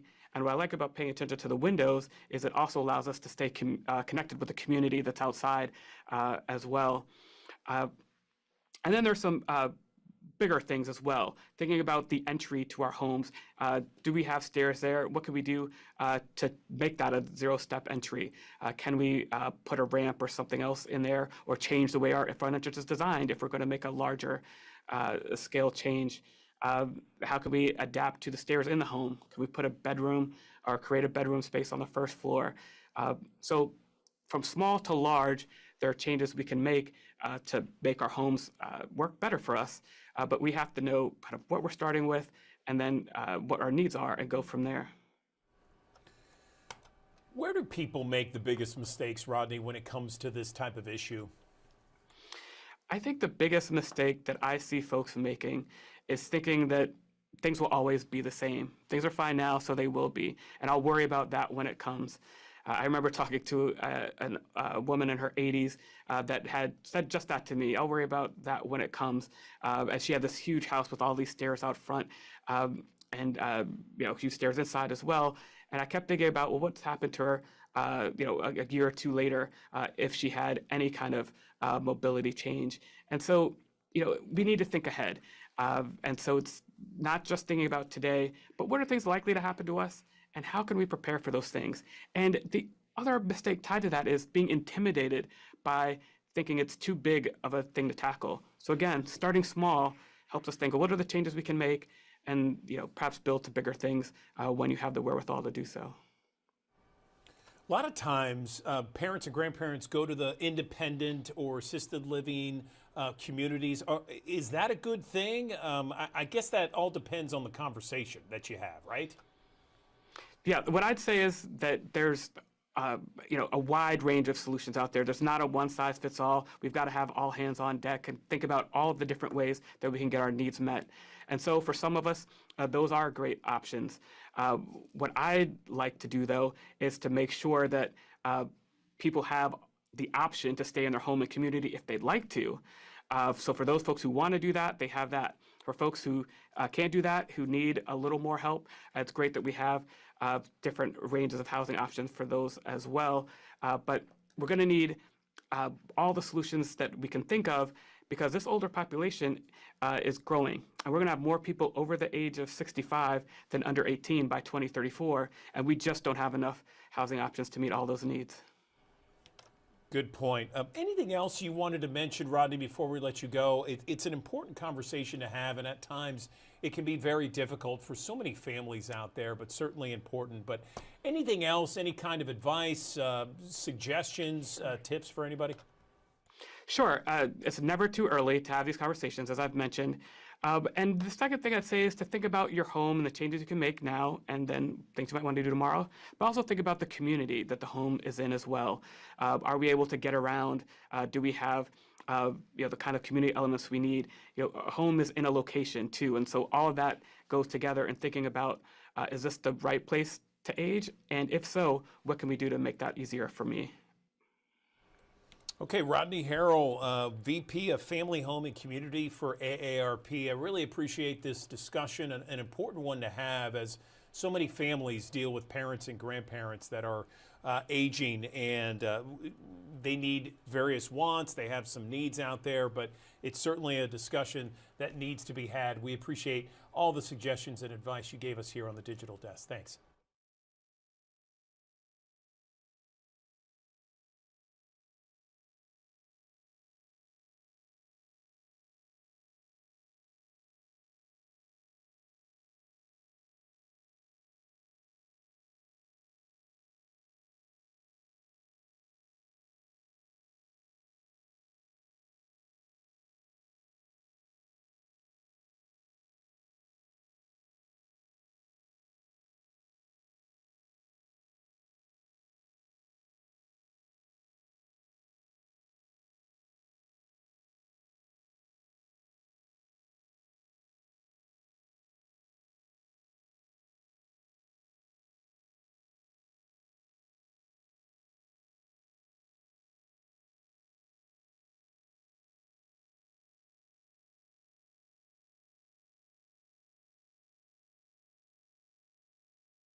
Everyone, welcome back to the Action News 5 Digital Desk. According to the Centers for Disease Control and Prevention, 1 in every 33 babies born in the U.S. is born with a birth defect each year. I'm joined right now on the Action News 5 Digital Desk by Dr. Ajay Talati. He's Chief of Neonatology at UT Health Science Center. He's also the Medical Director of the Newborn Facility at Regional One Health. Dr. Talati, thank you for joining us this morning. Let's talk about birth defects. And first off, some of the most common birth defects in the U.S. and perhaps in your profession. Good morning. Good morning. The most birth defects are pretty common, and actually it's one of the leading causes of infant mortality in U.S. and in Tennessee. And the most common we'll see is the heart defects at birth, and it seems like an increasing trend recently, more from detection. So it's one of those very common things that we see in the NICU, and it can affect babies who are even born full term or preterm, because birth defects can lead to early deliveries sometimes. Besides heart defects, other common conditions are genetic conditions like Down syndrome. There are neural tube defects and spine defects, cleft lip, cleft palate, another common condition that we see in the newborn time. Yeah, I get it. And I know that there are all kinds of different birth defects. Obviously, some are more severe than others. What causes them? So a lot of times it's hard to determine what the cause of the defect is, but it is associated with a lot of conditions that are modifiable, like smoking during pregnancy, alcohol during pregnancy are associated with higher risk for birth defects. Also, some medications that the mother may be taking prior to getting pregnant needs to be stopped. Otherwise, they can cause birth defects. So it's good to talk to the doctor before getting pregnant if you're on medications. Genetic conditions, sometimes things run in the family, so genetic screening sometimes becomes important. Maternal hypertension and diabetes, again, are common causes of birth defects or associated with birth defects. So if you are diabetic, then controlling diabetes appropriately and taking good care of your glucose levels during pregnancy can prevent certain birth defects. Yeah, I get that. I understand that. So do parents know about these birth defects before birth? Is it a surprise? How does it work? So yeah, it could be a surprise a lot of times, but with good prenatal care, if the ultrasounds are done early in pregnancy, they can identify majority of the birth defects. So it's again important to get good prenatal care and follow up with your obstetrician. Some defects are not easily detectable, but majority of them can be identified before the babies are born, and our high risk fetal center can identify a lot of those defects on a routine basis. So usually we are aware of those, but there are some surprises. Once in a while, everything looked okay all through pregnancy, and suddenly you identify a birth defect after baby is born. The big question, doctor, is can those pregnant mothers prevent birth defects, and if so, how? I mean, what do you tell your patients in your practice? So there are certain, of course, good prenatal care. So the obstetrician can advise the mom about what they need to do. Like I said before, smoking and alcohol are associated with higher risks. Not smoking and not using alcohol during pregnancy can modify certain risk factors. Taking good care of other health conditions like hypertension and diabetes again can decrease the risk for birth defects. If there's a family history and genetic screening and counseling prior to getting pregnant also may be helpful. So there are certain things that can be done. And then there are certain conditions that are unavoidable and just happens. But taking prenatal vitamins, folic acid has been shown to decrease the risk for neural tube defects. So again, if you have a child or have a history of prior pregnancies with birth defects, it's more important to be under doctor's care prior to getting pregnant and also during early pregnancy, because majority of these defects occur very early in pregnancy, sometimes even if before the woman knows she's pregnant. What are the biggest mistakes that you see when it comes to, the couples' pregnancies, during that pregnancy period that perhaps a mother makes? I wouldn't call it a mistake, but sometimes it goes under the radar. People don't take good care of themselves and do not get to the doctors in time, so they miss an opportunity to get screened and identify the problems early. The more we know about the problems before delivery, the better we are prepared for the delivery. So, and after birth, we can have specialists take care of this problem depending on what the defect is. It's also important to deliver at a level of maternity and neonatal care that can take care of this kind of problems promptly, because sometimes delay in diagnosis can also be dangerous. Yeah, I understand, and I guess it depends. But do you treat these birth defects when the baby is born? If so, how? And so some of these birth defects may need immediate surgery. There have been times when you have to take the baby from the delivery room straight to the operating room. But majority of the birth defects probably would need some surgical intervention. Some are urgent within days after birth, and some we are able to wait longer until the baby gets older and gain some weight. Gotcha. Okay. Anything else you want to share, doctor, before we let you go? Yeah, again, it's a growing problem. We're seeing a lot more of it. So it's important that it's identified early so we can take care of the problem with the baby as soon as possible after birth.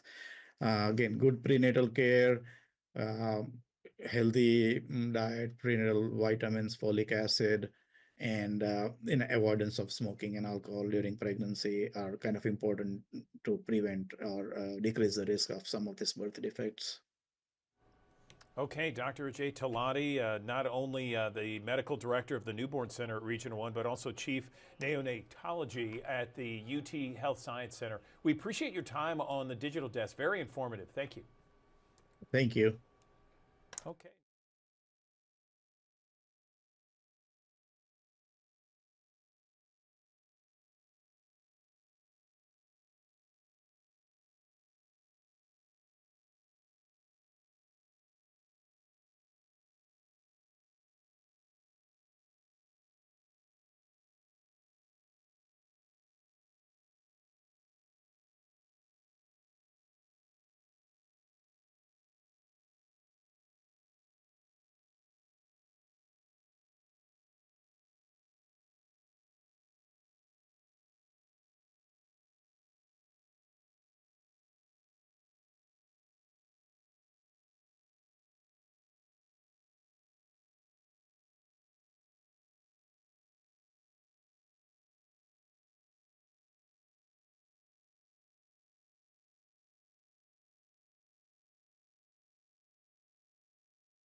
Hello, everyone. I'm meteorologist Fred Hunter bringing you the latest on our first alert weather day. Now, we are going to get a brief break from the rain, a big warm up, but look what happens as we go through the late afternoon and on into the evening hours. So we still have a flood watch. The potential is going to be there for more flooding rain, and that goes through 7 o'clock on Sunday morning. So we're looking at more heavy rain overnight tonight into the day Saturday, perhaps on into Saturday evening. But the good news here is rain chances will be coming down for the second half of the weekend. The bad news, more rain.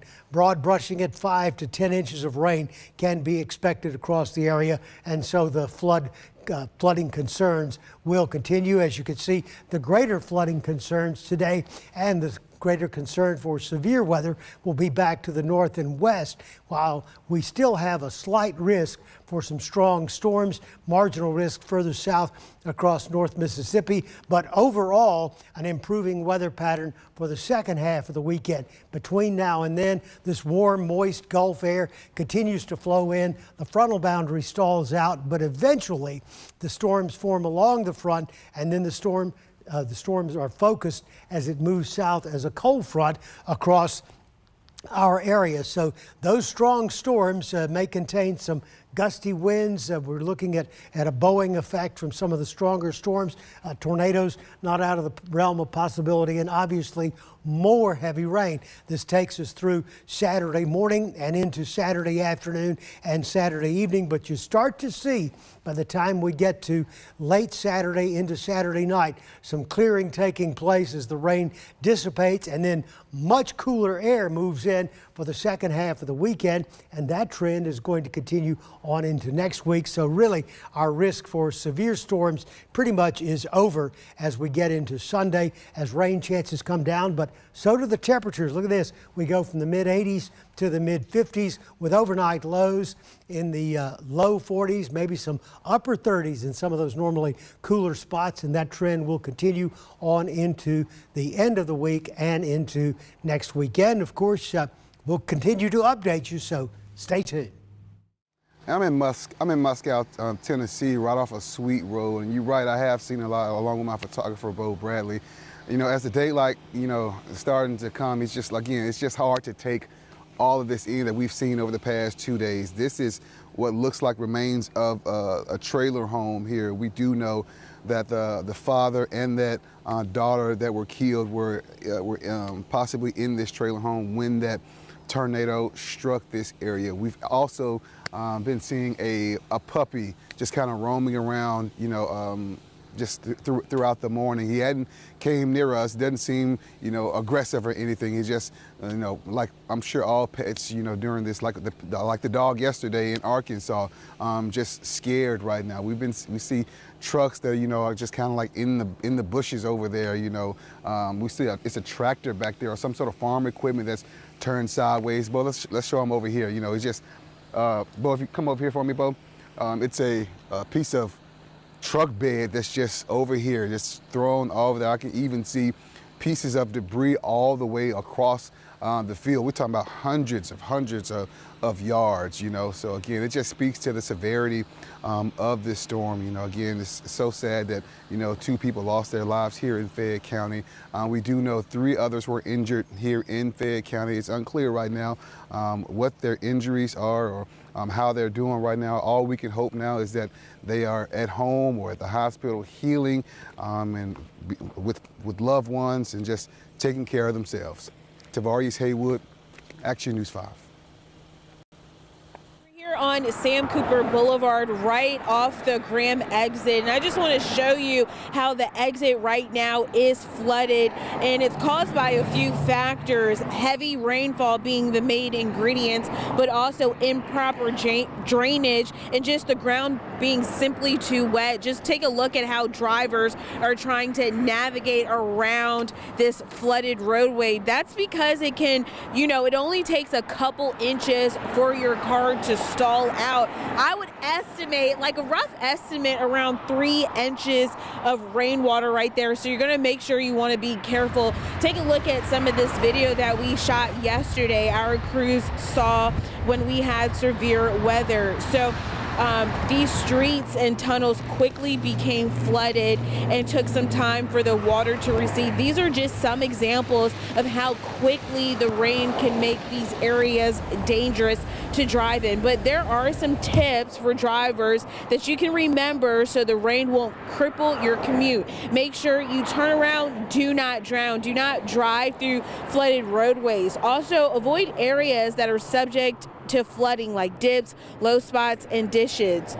Flash flood can sweep away cars in 2 feet of rain, so find an alternate route and seek higher ground. Remember that we are expecting rain today and a severe risk of flooding for tomorrow. Reporting, I'm Stephanie Douglas, Action News 5.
Good morning. Welcome back to the Action News 5 Digital Desk. The number of cervical cancer cases have dropped over the last 30 years or so, but the number of new cases for women between the ages of 30 and 44 have jumped up. And now there are new screening guidelines for cervical cancer. Let's bring in someone to talk more about this. I'm joined right now by Dr. Marina Santa Cruz. She is an OBGYN at Regional 1. She's also an assistant professor at University of Tennessee Health Science Center to talk more about these issues here on the digital desk. So, Doctor, good morning to you. Tell us more about these new guidelines for cervical cancer and the preventative steps that are out there. Good morning. Good morning. Hi, Andrew. I'm excited to be here. Yes, as you just mentioned, the U.S. Preventive Service Task Force has give us a new guidelines for the recommendations of cervical cancer screening. So what they're trying to do right now is to make sure that we understand that there is different strategies to help our community to prevent this cancer, this type of cancer. So the first, the people who are between 21 to 29 years old, they are okay to do it every 3 years a cervical pap. Okay, that's a type of test where the physician or your primary care physician will take care of some cells, will collect some cells from the cervix, and we will see if there is some abnormalities there. The next strategy is for the people that you were mentioned, the patients who are in higher risk of developing cervical cancer between the age of 30 to 65, and they're particularly asking to recommend to use the HPV test, where we test for the virus that it causes cervical cancer. They also recommend against doing tests for screening for cervical cancer before the age of 21, and also to stop at the age of 65 if the patient has been regularly screened for the last 10 years and it has been normal screening. Or at patients that they have at any age who had a hysterectomy for benign causes. So let me ask you something. I noticed that the cervical cancer cases have dropped overall over the last 30 years, but that one specific area of women between 30 and 44, they've jumped up. Is there any particular reason why that is the case? So the study has shown that fortunately the cancer has decreased by 50%. However, still the average of diagnosis is 50 years old. So it's still so we can diagnose, and those people at that age is where the HPV has been affecting those cells for longer. Okay, so people who has not been screened, there's no way of doctors to know if they are developing these pre-malignant cells that are the ones that we're able to find when we do the test. So people in general are the people who are not being screened who are in risk of having the cervical cancer. So if they get infected on their 20s and they have been affected with the HPV for so long, then they develop the cancer between the ages that you mentioned, between 30 to 45 years old. So we understand that there is a discussion of new preventative steps out there when it comes to cervical cancer. Can you talk about those for us? Yes, of course. So we have primary prevention, that will be the HPV vaccine.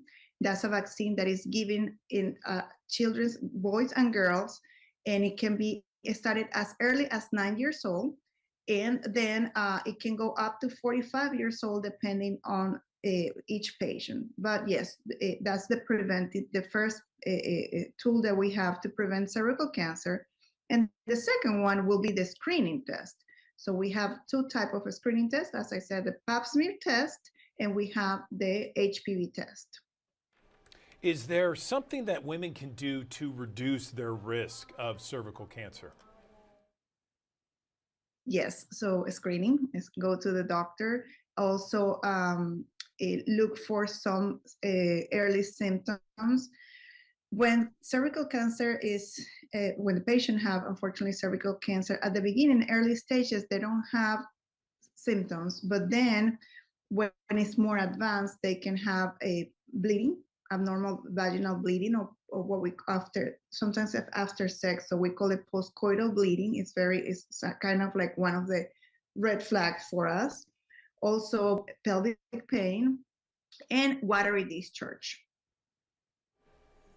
Okay, and what would you like people to know? We have thousands of people who watch us each and every morning here on the Digital Desk. What would you like people to know about cervical cancer, preventative steps, and what people can do to reduce their risk?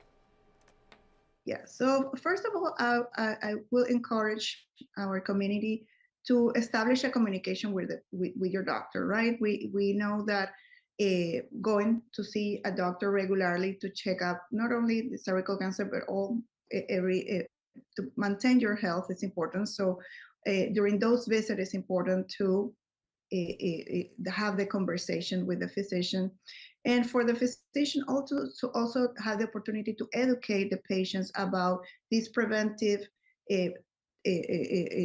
options that we have, like the vaccine and the test for HPV or cytology or pap smear, in order to diagnose and find those abnormal cells, those pre-malignant cells, before the cervical cancer appear.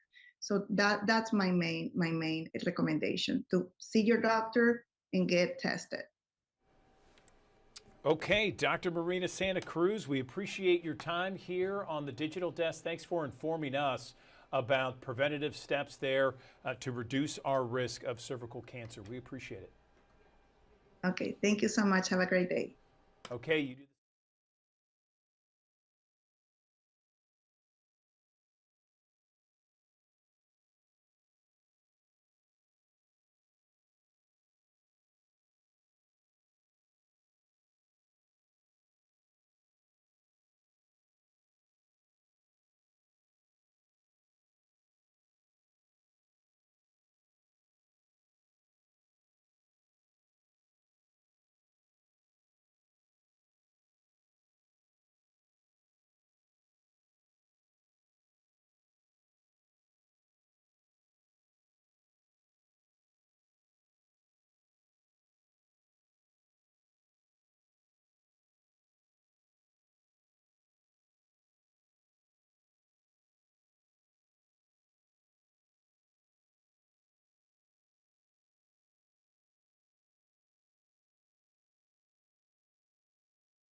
Good morning. Welcome back to the Action News 5 Digital Desk. Dietitians, boy, they play such an important role when it comes to helping people understand the connection between food and nutrition and how it can impact our lives. Let's bring in our friend, our clinical dietitian for Regional One Health. We got Quinay Johnson joining us once again on the Action News 5 Digital Desk. Quinay, how are you this morning? I'm doing well. Good morning, everyone. And nice to be back.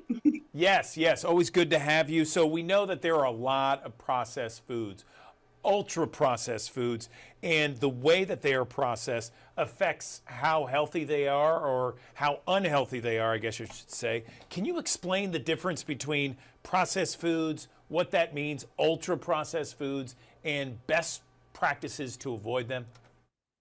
I like to think of processing as modification. So there's a scale when it comes to processed foods, and it can be subjective, but the things that are constant are minimally processed and ultra processed. Minimally processed or minimally altered food can be your apple, for an example. You pick it straight off the tree, that's as minimally processed as it can get, versus ultra processed foods. It can be like an applesauce that has corn syrup added to it to make it sweet and also has preservatives within it to make sure it lasts long on the shelf and doesn't make you sick, or apple juice with added sweeteners such as corn syrup. That's good to know. That's a good distinction, Quinay. Thank you. And you know, food choices, it's so hard for so many people out there. I mean, price is obviously a factor for so many people out there because grocery store prices, as you know, I mean, they've gone through the roof over the last several years. How do we make good food choices? If you had to just kind of give people maybe 3 bullet points on how to make good food choices, what would you tell them? I would say knowing how to read a food label and understanding ingredients within the list on the back of food can help you make better options. To limit the amount of ultra processed ingredients you consume could be a great place to start. 2, making things more convenient for you. For an example, investing into buying frozen foods or still buying fresh foods and having tools at home to make sure that it's a quicker process for you to have food available so that you can make healthier options is number 2. And then 3, again, preparation is best, but having like fresh fruits and vegetables to snack on to make sure that you're getting a lot of vitamins and minerals as best as possible and not being enticed to buy fast food because you don't have any fresh fruit available at home is a third way to make healthier choices. Where do people make the biggest mistakes, Quinay, when it comes to shopping at grocery stores? Ooh, that's a great question. I believe the biggest mistake that can happen is to just not be intentional when it comes to going grocery shopping. So if you set time out before going to make a list and checking the boxes as to making sure that you have fresh fruits, fresh vegetables, lean meats, grains, and whole grains, and things of that nature before you go into the grocery store, that can help alleviate some of the issues when it comes to making mistakes at the grocery store. And then also going to the grocery store hungry. Don't do it because you're always going to impulsively buy something versus getting the things that you need to maintain a healthy lifestyle. Oh, yeah, I've made that mistake plenty of times. And then I come home and I'm like, what is all this stuff? So, okay, let's talk about suggestions, easy ways, friendly reminders to make it easier to eat healthier each and every day. One great way to make things easier for yourself is to, again, make a grocery list before you go to the grocery store. Buy things that you're more motivated to eat at home that are still healthy. For an example, I love pineapples. Pineapples, I believe, are in season right now, or apples. And having foods that are less processed or have less ingredients in them to complement those things. So I'm allergic to peanut butter, so I don't do that, but I do sunflower butter. That's something that I could pair with apples, and that's a great snack to have. Also, I'm trying to think of another way. Oh, buying frozen foods.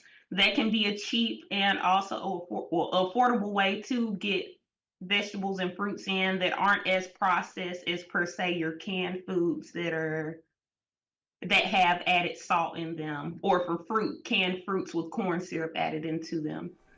Yeah. And I Yeah, think- that's yeah. that's good. That's good. Let's talk about just, final question, just the main point you want people to remember when it comes to sticking to a healthy diet and how it affects our health. The biggest thing that I want to be taken away from this is preparation saves a lot of heartache. If you go into something intentionally and have a game plan, you're more likely to succeed or win the game versus just going in willy-nilly, no practice, trying to be Michael Jordan. Quinay Johnson has jokes on a Tuesday. Thank you, Quinay. I appreciate that. We always appreciate what you do as a clinical dietitian at Regional One Health. Thanks again for joining us on the Digital Desk. Thank you so much, and I'm hoping that everyone has a great day. It was nice talking with you, Andrew.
Welcome back to the Action News 5 Digital Desk. Women make up nearly half of the U.S. workforce, yet they only have about 28% of the computer and mathematical occupations. Only 35% of STEM employees in the U.S.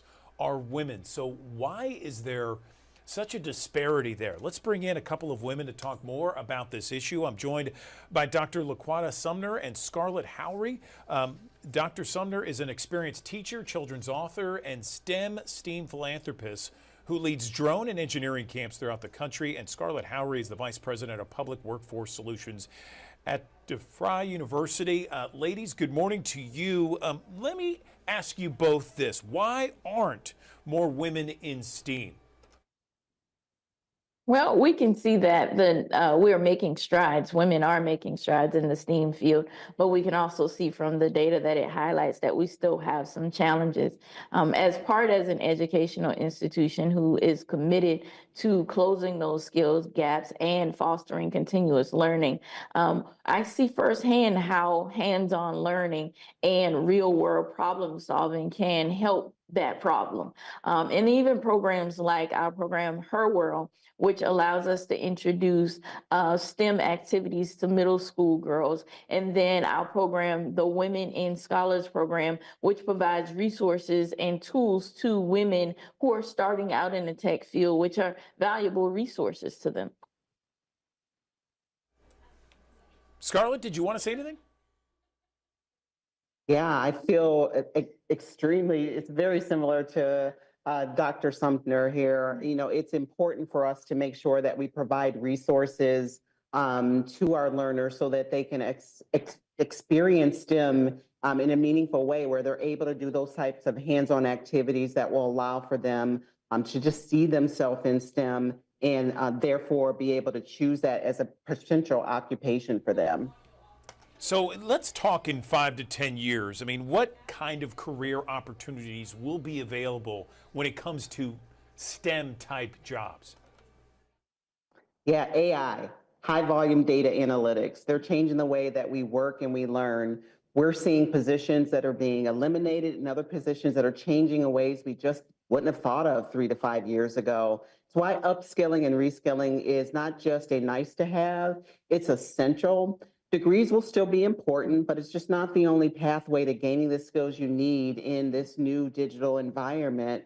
We need to make sure that educational institutions create pathways for learners that are upskilling and reskilling in a particular part of their life, and other learners who are new to the workforce. All of them need to have access to education. At DeVry, for instance, we do infuse AI into our courses. We want to teach the concepts behind AI so that learners understand how and what AI can do for them. But we also want to infuse it into our undergraduate and our graduate courses so learners also understand context around how to use AI. Hopefully, they walk away with AI fluency that they can then use in their careers. Yeah, AI seems to be everywhere, certainly. It seems like that's the buzzword these days. What about middle school and high school, Dr. Sumner? What's being done there to inspire that next generation in STEAM? Well, it's definitely important that we introduce them at a young age because we build their curiosity and also build their confidence. We see that a lot of women don't go into the STEM and STEAM field because they lack role models. So programs like Her World, we're not only introducing them to STEM and STEAM activities where they can get their hands on the activities, but we're introducing them to role models so that they can see themselves in the space. They can see someone who looks like them, and that builds their confidence to say that they too can be in that space and they can succeed in the STEM field as well. Okay, well, LaQuanta Sumner and Scarlett Howie, appreciate the conversation. Thank you so much. You're welcome. you. Thank you.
All right, the time now is 10:27, getting a live look at the M Bridge. It's 73 degrees outside, not the prettiest day, not the best sight, but I got a sight that you would love to see this morning. We're talking about dinosaurs in the 901. What? Yeah, check this out. Look who's joining us this morning on the Action News 5 Digital Desk. It's trainer, let's make sure I get this right. Brachio Brian, I don't know. Did I get this right? How does it sound? That's absolutely right. Brachio O'Brien. I'm a dinosaur trainer. A dinosaur trainer. Well, this is so fun. I've been looking forward to this interview all morning long. So let's just jump into it because you're not here by yourself. You got some friends surrounding you, right? I do. I got a couple of our baby dinosaurs. We've got Trixie, the baby Triceratops, and we've got Tyson, the T-Rex. Whoa. Hey, Tyson. Let me be careful. Let me be on my best behavior here. So this is so much fun. I know we have some great things happening in the 901 coming up next Saturday. Why don't you brief me on that? What can people look forward to? I know that at the Agri Center is going to be the International Expo. So tell me something about what's happening. Yeah. So you're going to step back in time over 165 million years. And you're going to have an awesome time. We have life-size animatronic dinosaurs. We have dinosaurs that kids can ride on. We have bouncy houses. We've got so many things for families to do. You're really taking us back 165 million years back. I like this. So tell me a little bit. I know that this is, you mentioned it's a family-friendly event, right? You can bring the whole family out? Absolutely. Yeah, there's things for people of all ages. It's a true family event, and it's not just fun, it's also educational. We have fossil tables where we have real and cast of real dinosaur fossils. We have microscopes that you can check out fossils in. We've got like I said, all the bouncy houses, the rides. We even have a Utah Raptor that the kids can train. You can't beat that. Events where you can learn, where you can engage. Those are my favorite events. So in previous experiences, you know, when you see the kids come by and they're looking at all the dinosaurs, what type of reaction does that typically bring out of kids? Oh, their faces light up. Their faces light up. They see those dinosaurs and they're like, whoa! It is such a great feeling. It's so cool to see. I can't wait to see it this coming weekend. And we have to mention, but there's also an opportunity you can take photos with face painting as well. We have to put that out there because you know the kids love that as well. Yeah, absolutely. So you can do green screen photos where you're riding on a dinosaur, you're being chased by a dinosaur. We also have face paint, so you can get your face painted like a dinosaur. We have so many things to do. It's a super cool place. Okay, so I have to ask, so if I come, will I be able to hold one of the baby dinosaurs? I'm kind of jealous. I'm like watching you guys hold baby Tyson here as well. Do you get an opportunity for that? So you don't get to hold them, but you can pet them. Okay, that works. That works. We can touch them just briefly, just like that. Just a slight little pet there. Okay, that works. So let's get people there. Let's get some information out. The when, where, why. So where can they go to purchase tickets, and when this event is taking place, and where exactly? So it's going to be, you go to JurassicQuest.com, and if you enter promo code Dino30, you can save 30% on your tickets. And it's going to be next weekend at the convention center. Yep, we love a good deal, and we love just really educating our youth on pretty cool things like this. So I'm so glad you guys stopped by the Action News 5 Digital Desk. Was there anything you wanted to share with us that I did not ask you today? No, just like I said, go to JurassicQuest.com, enter promo code Dino30, and you'll be able to save 30% on your tickets. All right, sounds good. Well, thanks so much, guys, and have fun. I look forward to seeing you guys next weekend. Thank you. Yeah.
Good morning. Welcome back to the Action News 5 Digital Desk. Anyone who knows me knows that one of my favorite interviews is dealing with and talking with authors. They know their subject matter so very well, and there's so many things they can include in their book that we get a chance to talk to and speak extemporaneously on. There is a Memphian who has released a book. It's called Called to Lead. It's Gwendolyn J. Tucker.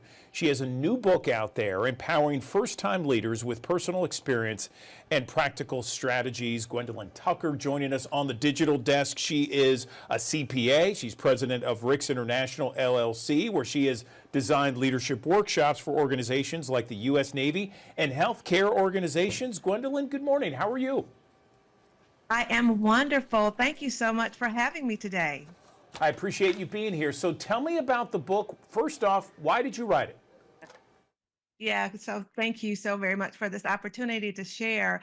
Actually, my motivation behind writing the book is that oftentimes leaders are actually thrown into or they're called to a new leadership position. And it's as though they're thrown into the deep end of the pool, right? And they don't have any support.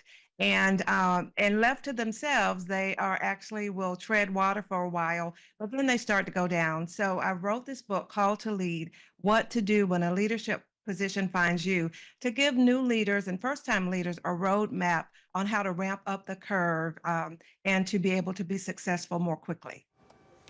So Gwendolyn, tell me, where do people make mistakes when they are in a leadership position? I think a couple things is oftentimes we think that individuals respond to and are motivated the same way that we are. The top three career stallers and stoppers for leaders, and especially new leaders, is their inability to adapt to differences, their inability to build a team, and their inability to get results. And oftentimes when we do the same thing, hoping to get different results, we know what that result in. It's insanity, right? And we don't get the results.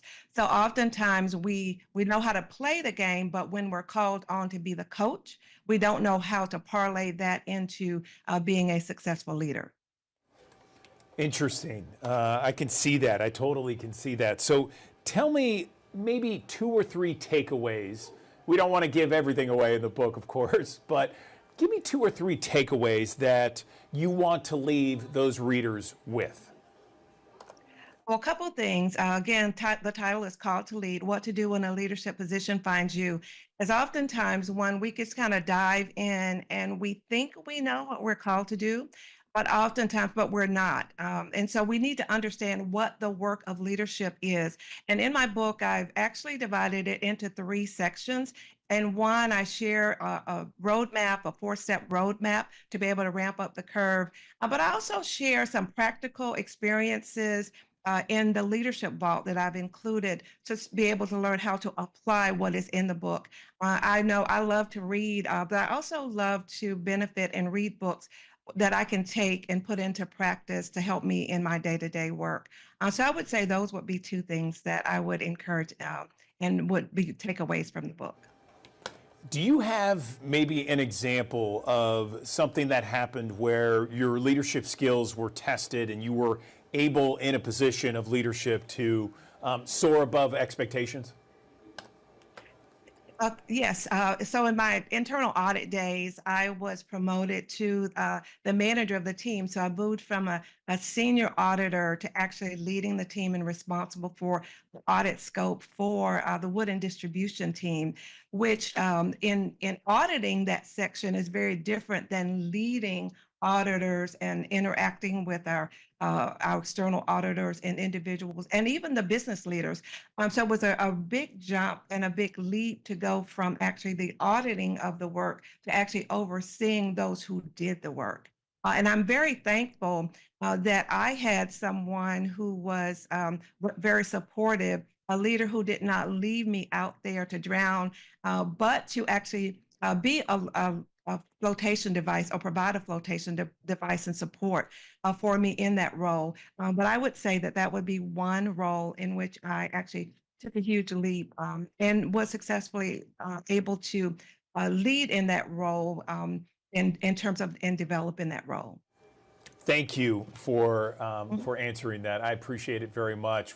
As you know, we have an audience here across Memphis and the Mid-South, North Mississippi, Eastern Arkansas, Western Tennessee, and the city of Memphis and Shelby County.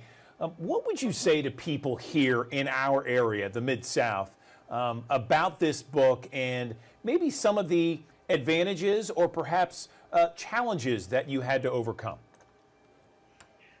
I think one of the things, again, going back to the title, Called to Lead, What to Do When a Leadership Position Finds You, is that many times my leadership positions, they found me. I was actually a part of the team, was not looking to lead, but I was called upon to lead. And now that I was a leader, I had to understand, what does the work of leadership look like? And so that was an opportunity and challenge for me. And I think as we I heard someone yesterday talk about, it's one thing to have strategy and tactics. To be a successful leader, you need both. I love it. I love it. If someone wants to contact you or if they have any questions about the book Called to Lead, how can they reach out?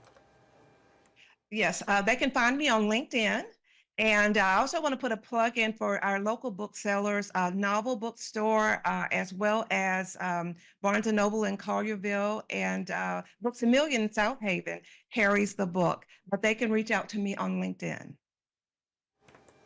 Gwendolyn J. Tucker releasing a book called To Leave. She is a Memphian joining us on the Action News 5 digital desk. Congratulations on the book. Appreciate the insight, the analysis, and best of luck.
Good morning. Welcome back to the Action News 5 digital desk. One of our favorite interviews is always about food, and what better interview to have than to talk to a food reporter and the best in the business, Daily Memphian's food reporter, Jennifer Chandler, joining us on the digital desk. Jennifer, good morning. How are you? Yeah, I'm doing great today. I'm loving it. Feels like spring. And last night I went outside at like 6:30 and the sun was still out. It's great. Oh, so great. I love spring being in the air finally. So I understand that there are some Memphis staples when it comes to restaurants that people will know about that have some changes as we change seasons into spring next week officially. We got some changes going on in these staples, right? Yeah, definitely. Spring fever is hitting the restaurant industry here in Memphis. And a lot of changes have been announced in the past week or two from some restaurants that have been around for a very long time that people love. I think I'm going to start with one that has been a topic that has been on so many people's mind, which is what is happening to the building where Houston's was. As we all know, there was a big outcry when Houston suddenly closed their doors in December. You know, so many people had so many memories of meals there over the years. You know, over the years, actually, there's been a lot of controversy there when they took the chicken tenders off the menu and things like that. So I reported about a week ago that a new restaurant will be going in that building if all goes as well. Fingers crossed. The sale is still in progress. But according to some documents that I found filed, Spell Restaurant Group has made an offer to purchase that building. And Spell Restaurant Group is owned by Rick Spell and his daughter, Christy Spell Terry. And you may not know the name Spell Restaurant Group, but I'm sure many Memphians know their restaurants. They own Brookhaven Pub, which is very bustling at all times, especially on a game day. They also own the Babalu chain of Tex-Mex restaurants. And then they have a handful of restaurants that they own down in the Florida Panhandle, kind of in the 30A Panama City Beach area. Places like Edwards and George's, places like that people have been going to for years, who vacation down there. So I'm very, very excited to see that something's going to be happening there, because I was fearful that that building would sit empty for a long time. And it's such a primo spot in East Memphis, right there on the corner of Poplar and Mendenhall. I called Rick and I asked Rick if he could tell me what was doing, and he said he could not give me any comment. So I'm very, very curious to know, will it be something like one of their other concepts somewhere? You know, so I'm not sure what he's going to be doing. He did say he would let us know as soon as the deal was finalized. But I'm guessing, knowing what's there, I'm hoping it's an American restaurant. I think he has to find a way to get that chicken tenders recipe and put it on the menu. What are your thoughts on that, Andrew? Yes, I'm looking forward to it. I remember hearing something about it, and once I heard Brookhaven Pub, and I thought, okay, that makes sense. Right around the corner, and my kids and I frequented Brookhaven Pub all the time, so it makes a natural fit, I think. I think so too. I mean, the Spells are very good restaurant operators, and they're committed to Memphis, and they're local to Memphis. And for me personally, I'm excited to see a Memphis company going into that building versus someone that's from elsewhere. So I think that they'll be more engaged in our community, and hopefully won't ever just close and walk out the door one morning. Agreed. Okay, next on my list is a story that I actually reported last night that it makes me sad in some ways, but it's one of those stories that it's part sad and then part also positive. So Amy and Hayes McPherson opened Comeback Coffee in 2019 downtown in the Pinch District, and I remember interviewing this couple when they first opened. They bought this building that was I think it was built in 1895, and completely redid it, doing a coffee shop in the back and the bottom. There's a beautiful courtyard in the back. They actually renovated upstairs and they turned it into an apartment that they lived in. And they had hopes of being one of the first things to kind of revitalize this neighborhood that had once been really, really bustling. And then when the Pyramid closed as a venue, the neighborhood kind of stores and shops started to close, and there's not a lot open down there, but there's some really cool historic buildings. And of course they open, and then the pandemic hit. And over the years, they've been struggling, and they've been, there are only a handful of things that are open down in that neighborhood. Jake's Place is there, Alcinia's, maybe one or two other places, but for the most part, it's empty buildings all around them. But they kept thriving, and they were a destination coffee shop. They had great coffee. They originally started importing coffee from small roasters, and then they decided to get into the roasting game themselves. And in 2023, they bought the building. I don't think it's right next door. It may be 2 down, and transformed it into their factory to be a roastery for them for coffee beans, so that they do their own signature coffee beans.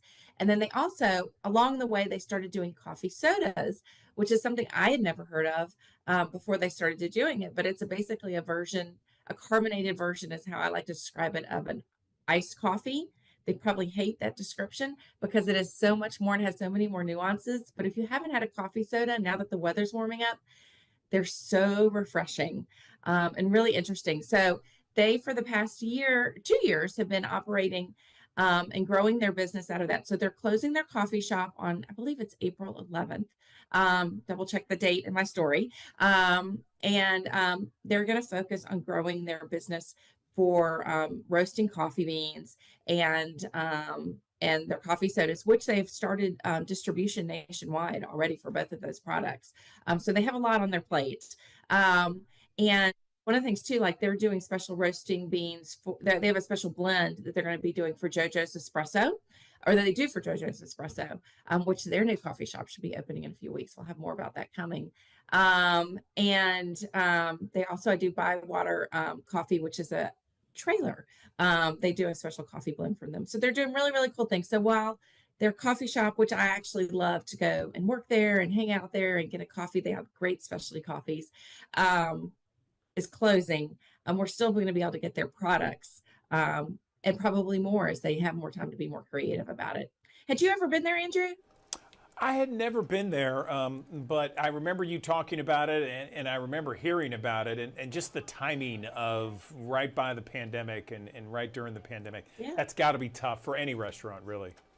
Right, and especially for a neighborhood. I mean, we all know that downtown Memphis has had some struggles since 2020. And with a lot closing and a lot of people working remotely and things like that. And I think that's probably what kind of impacted their business. And I think that downtown is starting to, it's really kind of coming back, and things are starting to happen down there, but it is going to be a minute. And they said they hung on as long as they could. And financially, they couldn't hang on any longer, waiting for that neighborhood to have, there's just not a lot of people living right around there.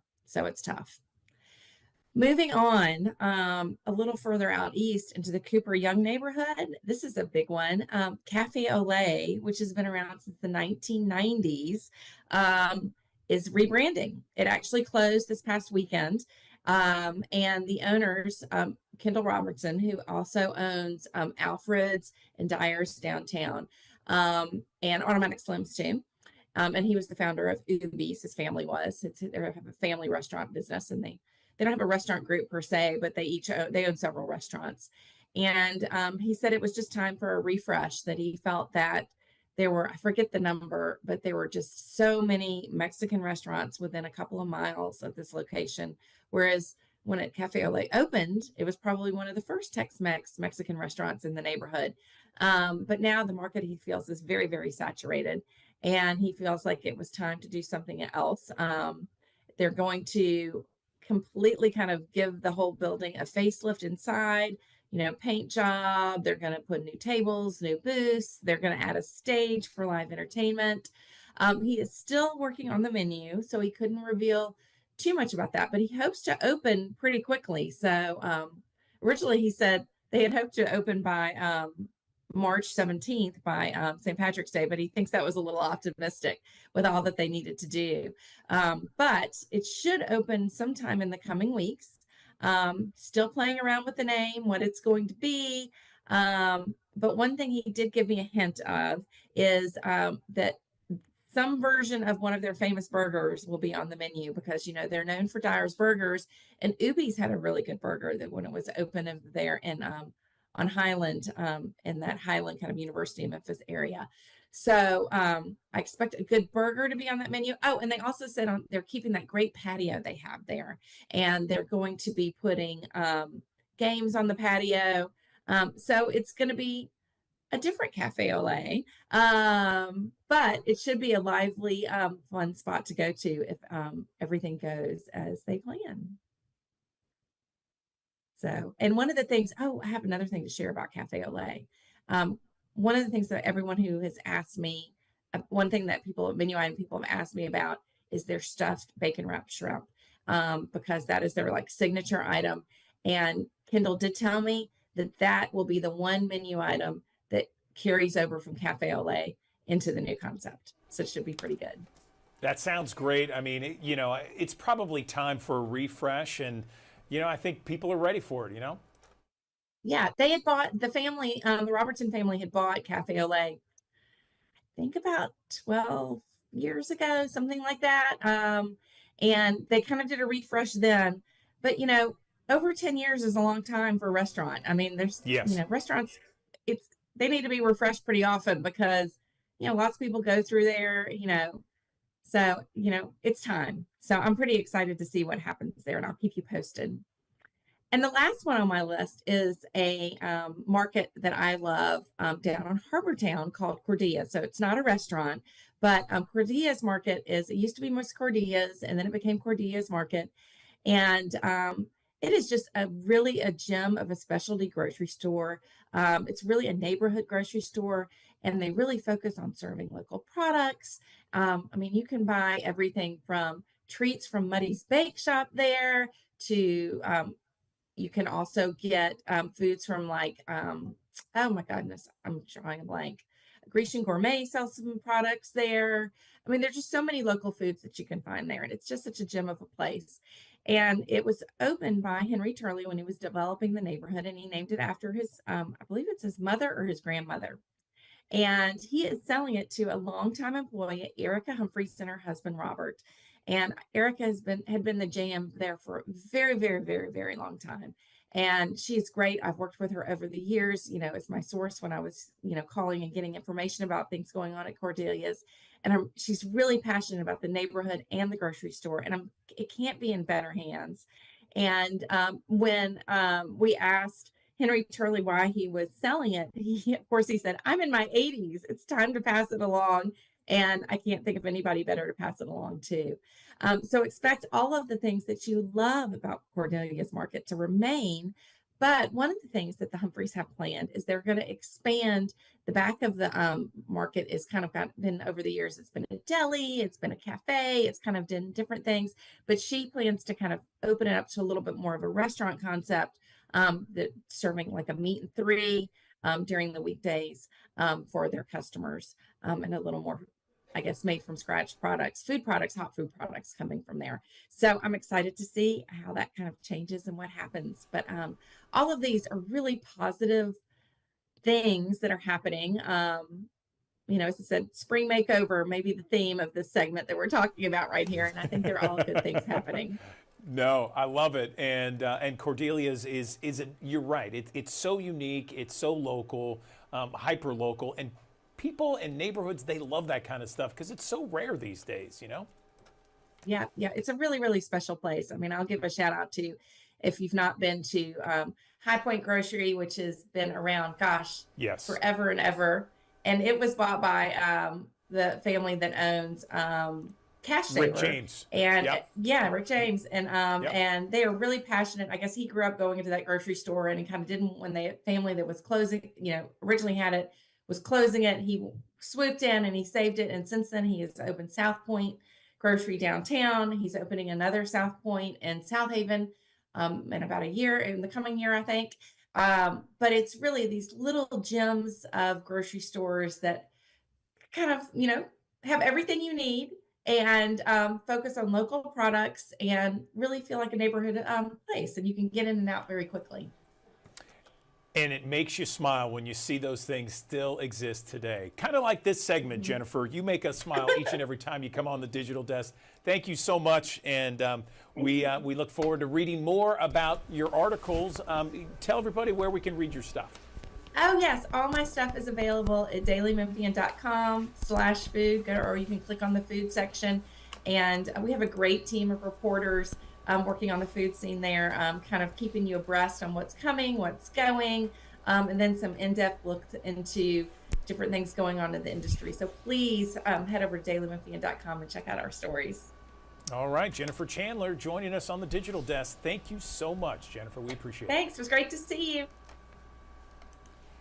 Alrighty, that wraps it up for us here on the Action News 5 Digital Desk. Join us Monday at 7 a.m. We go weekday from 7 to 11. We'll see you Monday.